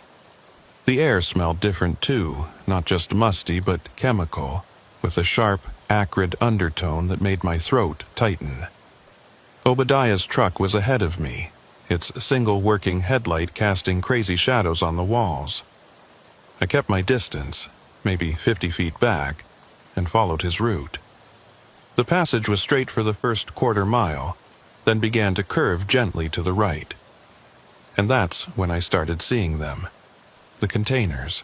They were stacked in service niches along the walls, old and rusted, each one about the size of a 50-gallon drum. Most of them had faded labels, but I couldn't read them from the road. Some had hazard symbols, the old-style diamond-shaped warnings for flammable or toxic materials. And some had no labels at all, just bare metal marked with streaks of rust and corrosion. I slowed down, trying to get a better look, but remembered Obadiah's warning. Don't stop, don't investigate. So I kept driving, but I couldn't stop looking at those containers. There were dozens of them, maybe hundreds, lining the walls of the old bore like forgotten cargo waiting for pickup that would never come. Then I saw the first car. Not a vehicle, a rail car. It was sitting on old tracks that ran parallel to the road, or what was left of tracks. The rails were rusted through in places, and the car itself was tilted at a sharp angle, like it had derailed and never been put right. The side was torn open, a gash maybe 10 feet long, and I could see empty space inside. Whatever cargo it had carried was long gone. Obadiah's truck kept going, not slowing, not stopping. I followed, passing 2 more derailed cars, both in similar states of decay, and then I saw something that made my blood run cold. There was a body, or what was left of one, sitting in the cab of one of the rail cars, slumped against the window, skeletal and dressed in rotted work clothes. The skull was turned toward the tunnel, toward the road, and in the brief moment my headlights illuminated it, I could have sworn I saw the jaw move. I blinked, looked again, but the angle was wrong now and I couldn't see into the cab anymore. Just keep driving, I told myself. Just an optical illusion, a trick of the light and shadow. Nothing moved. Nothing's alive down here. But I couldn't shake the image. That skeletal figure, sitting in the cab like it was still waiting for rescue, still hoping someone would come. How long had it been there? Since 1987? That was almost 40 years. Why hadn't anyone removed the remains?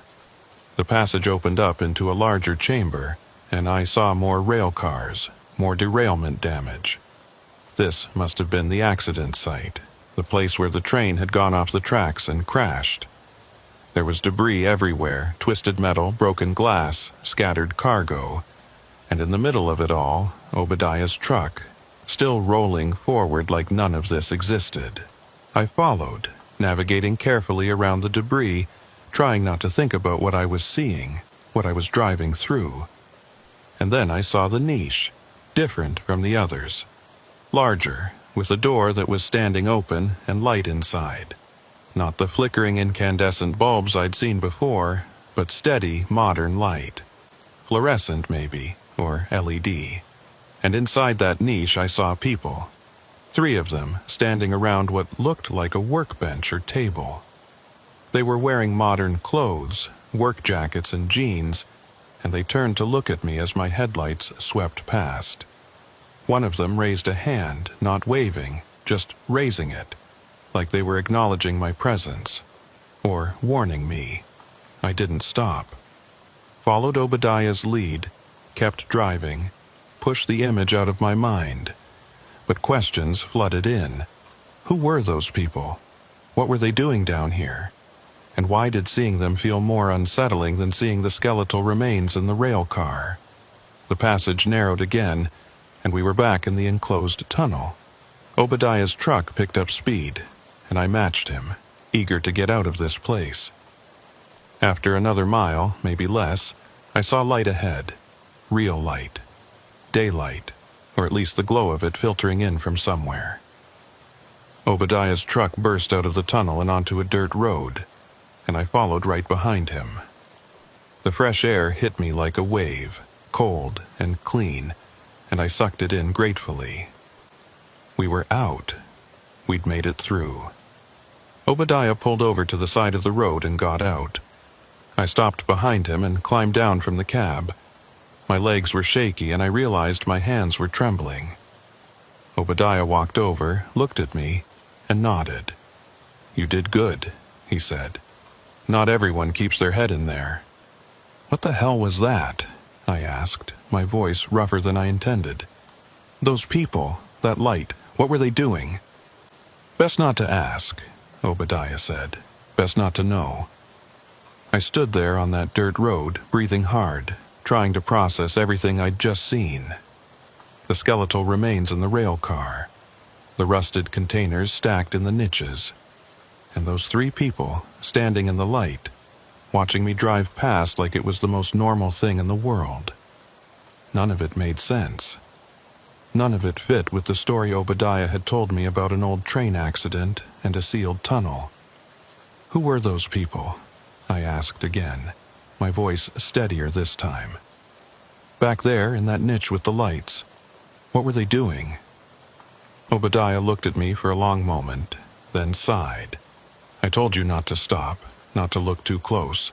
Some things are better left alone. That's not an answer. It's the only answer I'm giving you. He walked back toward his truck, then paused and turned around. You made it out. You're back on the surface. That's what matters. You want my advice? Make your delivery, file a report about the detour if you feel like you have to, and then forget you were ever in those tunnels. I can't just forget what I saw. You can try. He climbed into his truck, started the engine, and rolled down the window. Route 22 is about 3 miles north of here. Turn left at the main road, follow it for 2 miles, you'll see the on-ramp. You should still be able to make Harrisburg by 2, 3 in the morning if you push it. Wait, I said, walking toward his truck. What about those containers? The ones with the hazard symbols. If there was a train derailment in 1987, shouldn't those have been cleaned up? Shouldn't someone have removed them? Obadiah's expression darkened. Should have, yes. But things don't always happen the way they should, especially when there's money involved, or liability, or both. What are you saying? I'm saying that sometimes accidents get sealed up instead of cleaned up. Sometimes it's easier to close a door and walk away than to deal with what's behind it. And sometimes people find ways to use what's been sealed up, ways that aren't official, aren't legal, but are profitable. The pieces started clicking together in my mind. The new padlock I'd seen, the cut chain on the vault door, the people with the modern lights.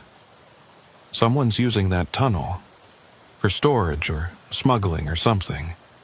Maybe, Obadiah said, but if they are, it's not my business and it's not yours. You're a trucker. You move cargo from point A to point B. What happens in sealed tunnels in the middle of the night, that's someone else's problem. It became my problem the moment those detour signs sent me down here.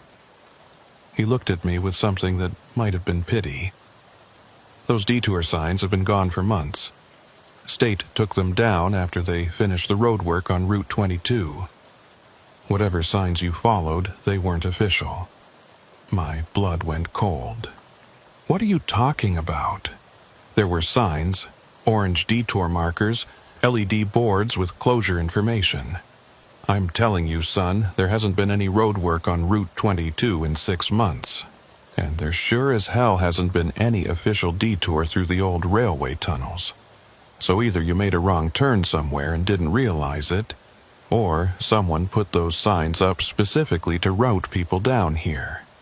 I felt like the ground had shifted under my feet. If the detour wasn't official, if the signs had been placed deliberately, then everything I'd experienced took on a different, more sinister meaning. Someone had wanted vehicles in those tunnels. Someone had created a false detour to funnel traffic through. But why? I need to report this, I said. To the police, to the State Highway Department, to someone. Obadiah shrugged. You can try, but you'll need proof. And even if you have proof, you'll need someone who's willing to listen and willing to act. That's harder than you might think. He put his truck in gear and started to drive away. I called after him. How do I find you, if I need to talk to you again? He stopped, leaned out the window. You don't. I've told you everything I can. The rest is up to you. Then he drove off, his taillights disappearing down the dirt road, leaving me standing there alone in the dark. I got back in my rig, sat in the driver's seat, and tried to think through what to do next. I could make the delivery like Obadiah suggested, and then file a report. Or I could turn around right now, drive back to that tunnel entrance, and document everything I could before someone removed the evidence. The smart play was obvious. Make the delivery, protect my job, let someone else deal with the investigation. But I've never been good at walking away from things that don't sit right. I pulled out my phone. Still no signal, but I had a camera. I could take photos, gather evidence, and then present it to the authorities once I was back in cell range. It wasn't much, but it was something. I started the engine, but instead of turning left toward Route 22, I turned right, back toward the tunnel entrance. The dirt road was rough, full of potholes and loose gravel, and I had to go slow to avoid damaging the trailer. After about 10 minutes, I saw the tunnel entrance ahead, that same opening where Obadiah and I had emerged. The massive steel door was still standing open. I parked the rig as close to the entrance as I dared, grabbed my flashlight and phone, and walked to the door. The air coming out of the tunnel was cold and carried that same chemical smell I'd noticed before. I took a deep breath, steeled myself, and walked inside. The old bore looked different now that I was on foot. Larger, more oppressive, the ceiling stretching up into darkness beyond the reach of my flashlight. I moved slowly, methodically, photographing everything. The rusted containers in the niches, the hazard symbols, the derailed rail cars. I found the car with the skeletal remains and forced myself to photograph it too, getting close enough to see the details. The clothing was rotted but still intact in places. Work overalls, steel-toed boots, a name patch on the chest that was too faded to read. I kept moving deeper, past the accident site, toward the niche where I'd seen the people with the lights. As I got closer, I could see the light was off now. The niche was dark. I approached, cautiously, flashlight raised, not sure what I'd find. The niche was maybe 20 feet deep and 15 feet wide, carved out of the rock with the same precision as the others. But this one had been actively used. There was a generator in the corner, still warm to the touch. Work lights mounted on stands. A folding table with papers scattered across it. And against the back wall, stacked on pallets, were crates. Wooden crates, unmarked, sealed with metal bands. I photographed everything, then examined the papers on the table. Most of them were handwritten notes, difficult to read in the beam of my flashlight, but I could make out fragments. Shipment 14. Confirmed. Route secure. Next transfer. Thursday. Payment received, $40K. This was definitely illegal activity.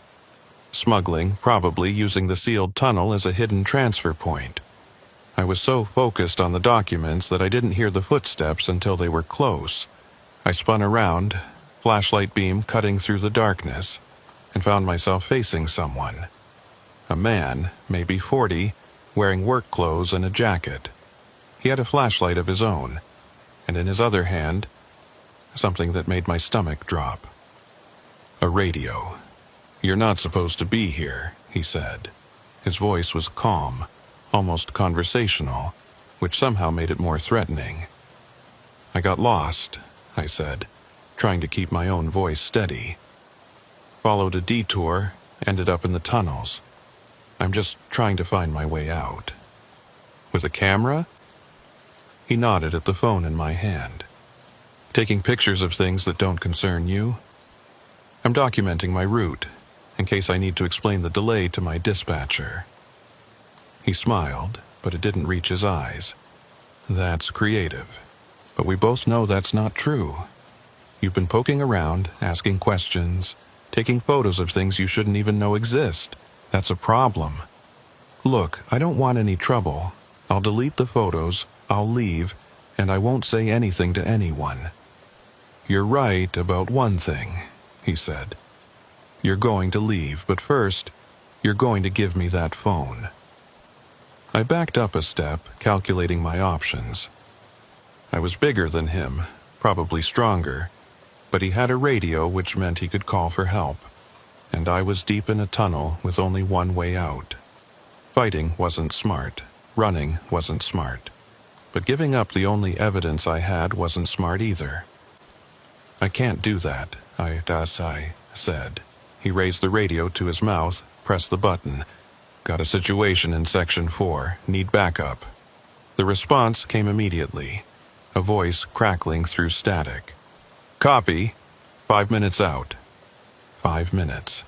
I had 5 minutes to get out of this tunnel and back to my rig before this got a lot worse. I made a decision. I turned and ran. Behind me, I heard him shout. Heard footsteps following, but I had a head start and I was motivated. I ran through the tunnel, flashlight beam bouncing wildly, my boots pounding on the broken pavement. I passed the derailed cars, past the containers in the niches, ran like my life depended on it, because maybe it did. I burst out of the tunnel entrance and sprinted to my rig, climbed in, fired up the engine, and threw it into gear. As I pulled away, I saw headlights in the tunnel behind me, vehicles approaching fast. I didn't wait to see who it was. I just drove, pushing the rig harder than I should have on that rough dirt road, desperate to reach the main highway. After what felt like forever, but was probably only a few minutes, I saw pavement. Real pavement, marked lanes, a proper road. I merged onto it and headed north, away from the tunnel, away from whatever I'd stumbled into. My hands were shaking on the wheel, my heart hammering in my chest, but I kept driving. I found Route 22 exactly where Obadiah had said it would be, took the on-ramp, and headed east toward Harrisburg. As the miles passed and no one appeared in my mirrors, I started to relax slightly. I'd gotten out, I'd gotten away. And I still had the phone with the photos. But I knew this wasn't over. Someone had set up a fake detour to funnel people into those tunnels. Someone was using a sealed accident site for illegal activity, and someone had just threatened me for discovering it. I needed to report this, but I needed to be smart about how I did it. I pulled off at the next rest area, parked under the lights where there were other trucks and plenty of visibility, and called 911. When the dispatcher answered, I asked for the state police and was transferred. An officer came on the line, identified himself as Trooper Hollis, and asked what my emergency was. I told him everything: the detour signs that shouldn't have been there, the tunnel network, the old train accident site, the people using it for smuggling, the confrontation. When I finished, there was a long pause. "Sir, where are you right now?" "Rest area on Route 22, about 40 miles west of Harrisburg. Stay there. I'm dispatching someone to take your statement. Don't leave. Don't talk to anyone else, understood?" Understood. I sat in my rig, engine off, watching the parking lot. About 20 minutes later, a state police cruiser pulled in and parked near me. An officer got out, a woman, maybe in her late 30s, with sharp eyes and a no-nonsense demeanor. She walked over to my window and I rolled it down. "Lyle Mercer?" "That's me." "Deputy Hester Duvall. I'm with the State Police Criminal Investigation Unit. Trooper Hollis forwarded your call to me. Can you step out of the vehicle?" I climbed down, and she led me to a picnic table near the rest area building. We sat down, and she pulled out a notebook and the recorder. "I'm going to record this conversation. Do you consent?" "Yes." She started the recorder, noted the date and time, and then looked at me. "Tell me everything." I went through it again, more slowly this time, with more detail. She took notes, asked clarifying questions, and when I mentioned the photos, she asked to see them. I handed her my phone, and she scrolled through the images, her expression growing more serious with each one. "These containers," she said, pointing at one of the photos. "Did you get close enough to see what was in them?" "No, most were sealed, but the hazard symbols suggest chemicals, maybe industrial waste. And these crates in the niche, the ones on the pallets?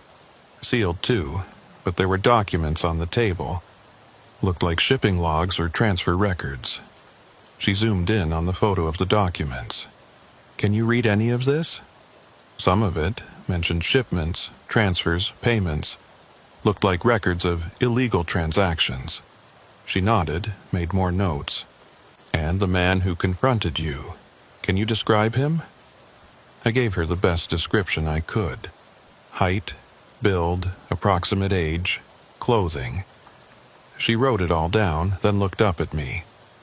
Mr. Mercer, what you've stumbled into is potentially a major criminal operation. Using sealed infrastructure for smuggling is not uncommon, but it's usually small scale. What you're describing sounds organized, well-funded, and dangerous. These people don't like witnesses. I figured that out when he tried to take my phone. You did the right thing calling us, but I need you to understand something. This investigation is going to take time. We'll need to verify your account, obtain warrants, coordinate with multiple agencies. In the meantime, you need to be careful. Don't talk about this with anyone. Don't post those photos online. And if you see anything suspicious, anyone following you, you call me immediately. She handed me a business card. You think they'll come after me? I think they're going to want to know who you are and what you saw. Whether they act on that depends on how much risk you represent to their operation. But we'll be monitoring the situation, and we'll have patrols in areas where you're likely to be. That's not exactly reassuring. It's the best I can offer right now. Make your delivery, go about your normal work, and stay alert. I'll be in touch as soon as we have more information. She copied the photos from my phone to her own device, gave me back my phone, and told me I was free to go. I climbed back into my rig and sat there for a while trying to process everything. I'd done the right thing. I'd reported what I'd seen, provided evidence, cooperated with law enforcement. But I didn't feel safe. I felt exposed. I made the delivery to Harrisburg around 3 in the morning, unloaded the industrial equipment, collected my paperwork, and found a truck stop to rest. I didn't sleep well. Every sound outside made me alert. Every vehicle that parked near me made me check the mirrors. But nothing happened. No confrontations, no threats, no visits in the night. Over the next few days, I tried to return to my normal routine. Picked up loads, made deliveries, logged miles. Deputy Duval called me once, said the investigation was ongoing, but she couldn't share details. She asked if I'd noticed anything unusual, anyone following me. I hadn't, but I told her I'd stay vigilant.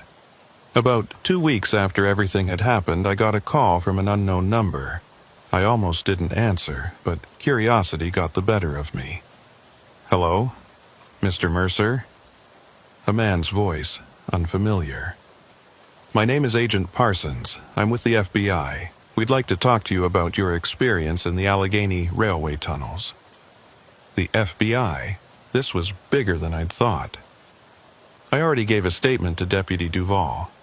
I know, we've reviewed it, but we have some additional questions and we'd like to show you some materials to see if you can identify anyone. We arranged to meet at a field office in Pittsburgh the following day. When I arrived, Agent Parsons was waiting with 2 other agents and Deputy Duval. They led me to a conference room and showed me photographs. Surveillance photos, mugshots, driver's license photos. I looked through them carefully and pointed out the man who'd confronted me in the tunnel. That's him, the one with the radio. Parsons nodded, made a note.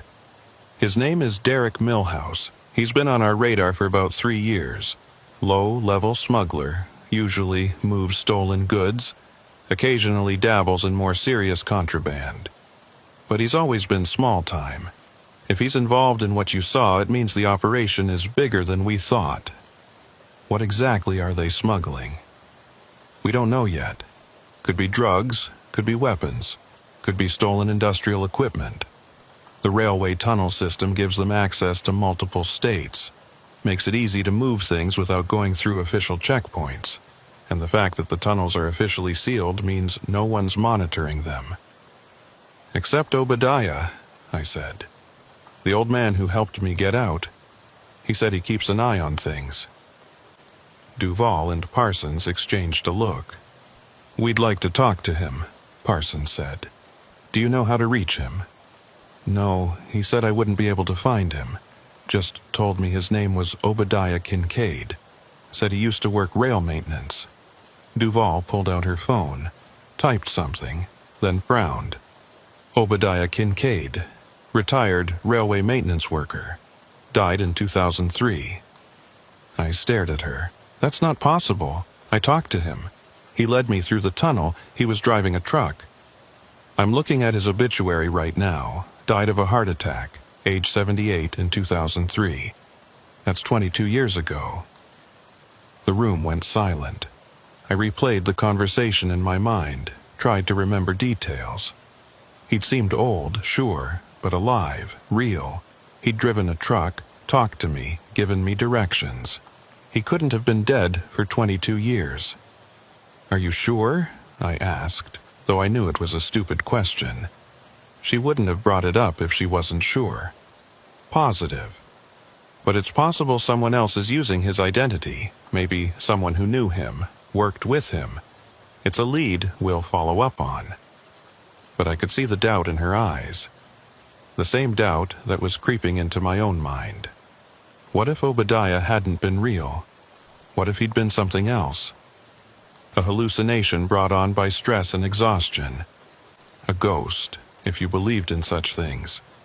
Or something stranger, something that didn't fit into any category I understood. The meeting continued for another hour. They asked more questions, showed me more photos, took copies of my phone records and GPS logs. When it was over, Parsons thanked me for my cooperation and told me they'd be in touch. As I was leaving, Deputy Duvall pulled me aside. Mr. Mercer, I want to be straight with you. This investigation is complicated. There are jurisdictional issues, questions about who has authority over sealed federal infrastructure, and concerns about officer safety if we try to raid those tunnels without proper preparation. It's going to take months, maybe longer, before we can move on this. So, in the meantime, they just keep using it? We'll increase patrols in the area, try to identify vehicles coming and going, build a case. But we can't just shut down miles of tunnel without proper legal authority and tactical planning. And what about me? Am I just supposed to wait and hope they don't decide I'm too much of a risk? We're monitoring the situation. If we see any indication that you're in danger, we'll act. But honestly, the fact that nothing's happened yet suggests they might be laying low, reassessing their security. You reported what you saw, but you don't have any information that could directly identify the people running the operation. That makes you less of a threat. It wasn't the reassurance I'd hoped for, but it was something. I thanked her and left. Months passed. The FBI never called back. Deputy Duvall checked in occasionally, always with the same message. Investigation ongoing, no updates to share. I kept driving, kept working, but I never took a route that went anywhere near the Alleghenies. Not because I was told to avoid it, but because I couldn't shake the memories. The smell of that tunnel, the skeletal remains in the rail car, the people standing in the light, watching me drive past. And Obadiah, who might or might not have been real, leading me through the darkness. I tried looking up more information about him online. Found a few obituaries, some records from the railway company he'd worked for, but nothing that helped me understand what I'd experienced. Nothing that explained how a man who'd been dead for 22 years had driven a truck and given me directions. I also started noticing things, small things, things that didn't quite add up. Like the fact that my GPS log from that night showed a gap, a 3-hour window where my signal had dropped completely. Or the fact that when I checked my phone records, there was no record of the call I'd made to 911 from inside the tunnel, even though I clearly remembered making it. It was like part of that night had been erased, or had never happened at all. One night, about 6 months after everything had happened, I was at a truck stop in eastern Pennsylvania, talking to another driver over coffee. We got on the subject of strange experiences on the road, the kind of stories truckers tell each other late at night when there's nothing else to do. I told him about the detour, the tunnels, the things I'd seen. I didn't expect him to believe me, but he listened carefully, and when I finished, he nodded slowly. I've heard stories about those tunnels, he said, from other drivers, people who've been in the business longer than me. They say there's places in the Alleghenies where the roads don't go where they're supposed to, where you can take a wrong turn and end up somewhere that shouldn't exist. And sometimes you meet people who help you, guide you out. But later, when you try to find them, try to thank them, you can't. Because they were never really there. You think I hallucinated it?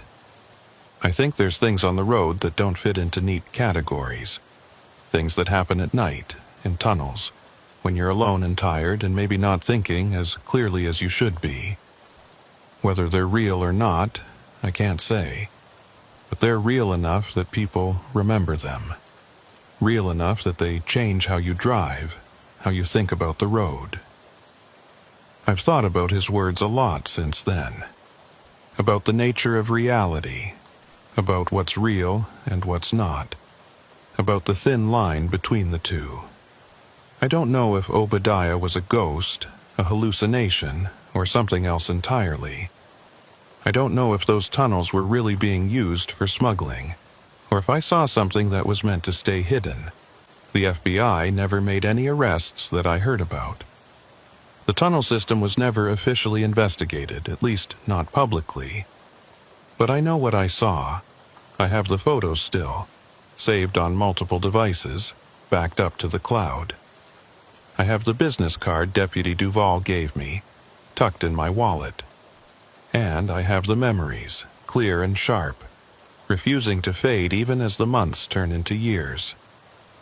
I still drive trucks, still haul freight across Pennsylvania and beyond, but I'm more careful now about which routes I take, which detours I follow. When I see signs directing me off the main highway, I look for official markings, for state logos, for anything that confirms they're legitimate. And if I can't find that confirmation, I keep driving, even if it means adding hours to my route.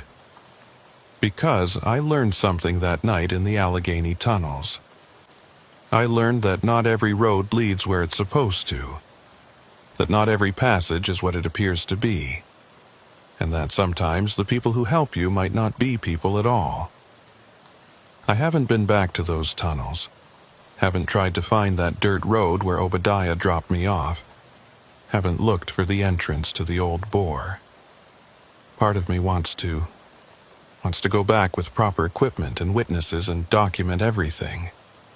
But a bigger part of me knows that's a mistake.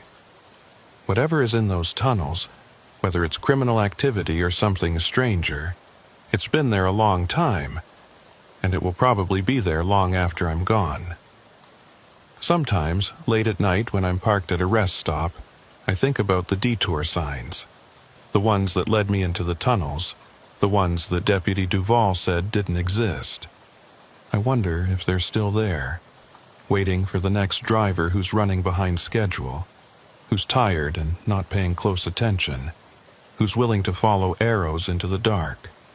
And I wonder if Obadiah is still down there too, in his old pickup truck with the rusted bed and the single working headlight. Still keeping an eye on things. Still helping lost drivers find their way out. Still existing in that strange space between what's real and what shouldn't be possible. The road has its secrets. The tunnels have theirs. And some questions, I've learned, are better left unanswered. But I keep that business card in my wallet. And every few months I send Deputy Duval a text, just checking in, just reminding her that I'm still out here, still driving, still watching. She always responds the same way. Investigation ongoing. Stay safe. And I do. I stay safe. I stay alert. And I stay away from detours that lead into darkness. Because some roads, once you've been down them, you can never really leave behind.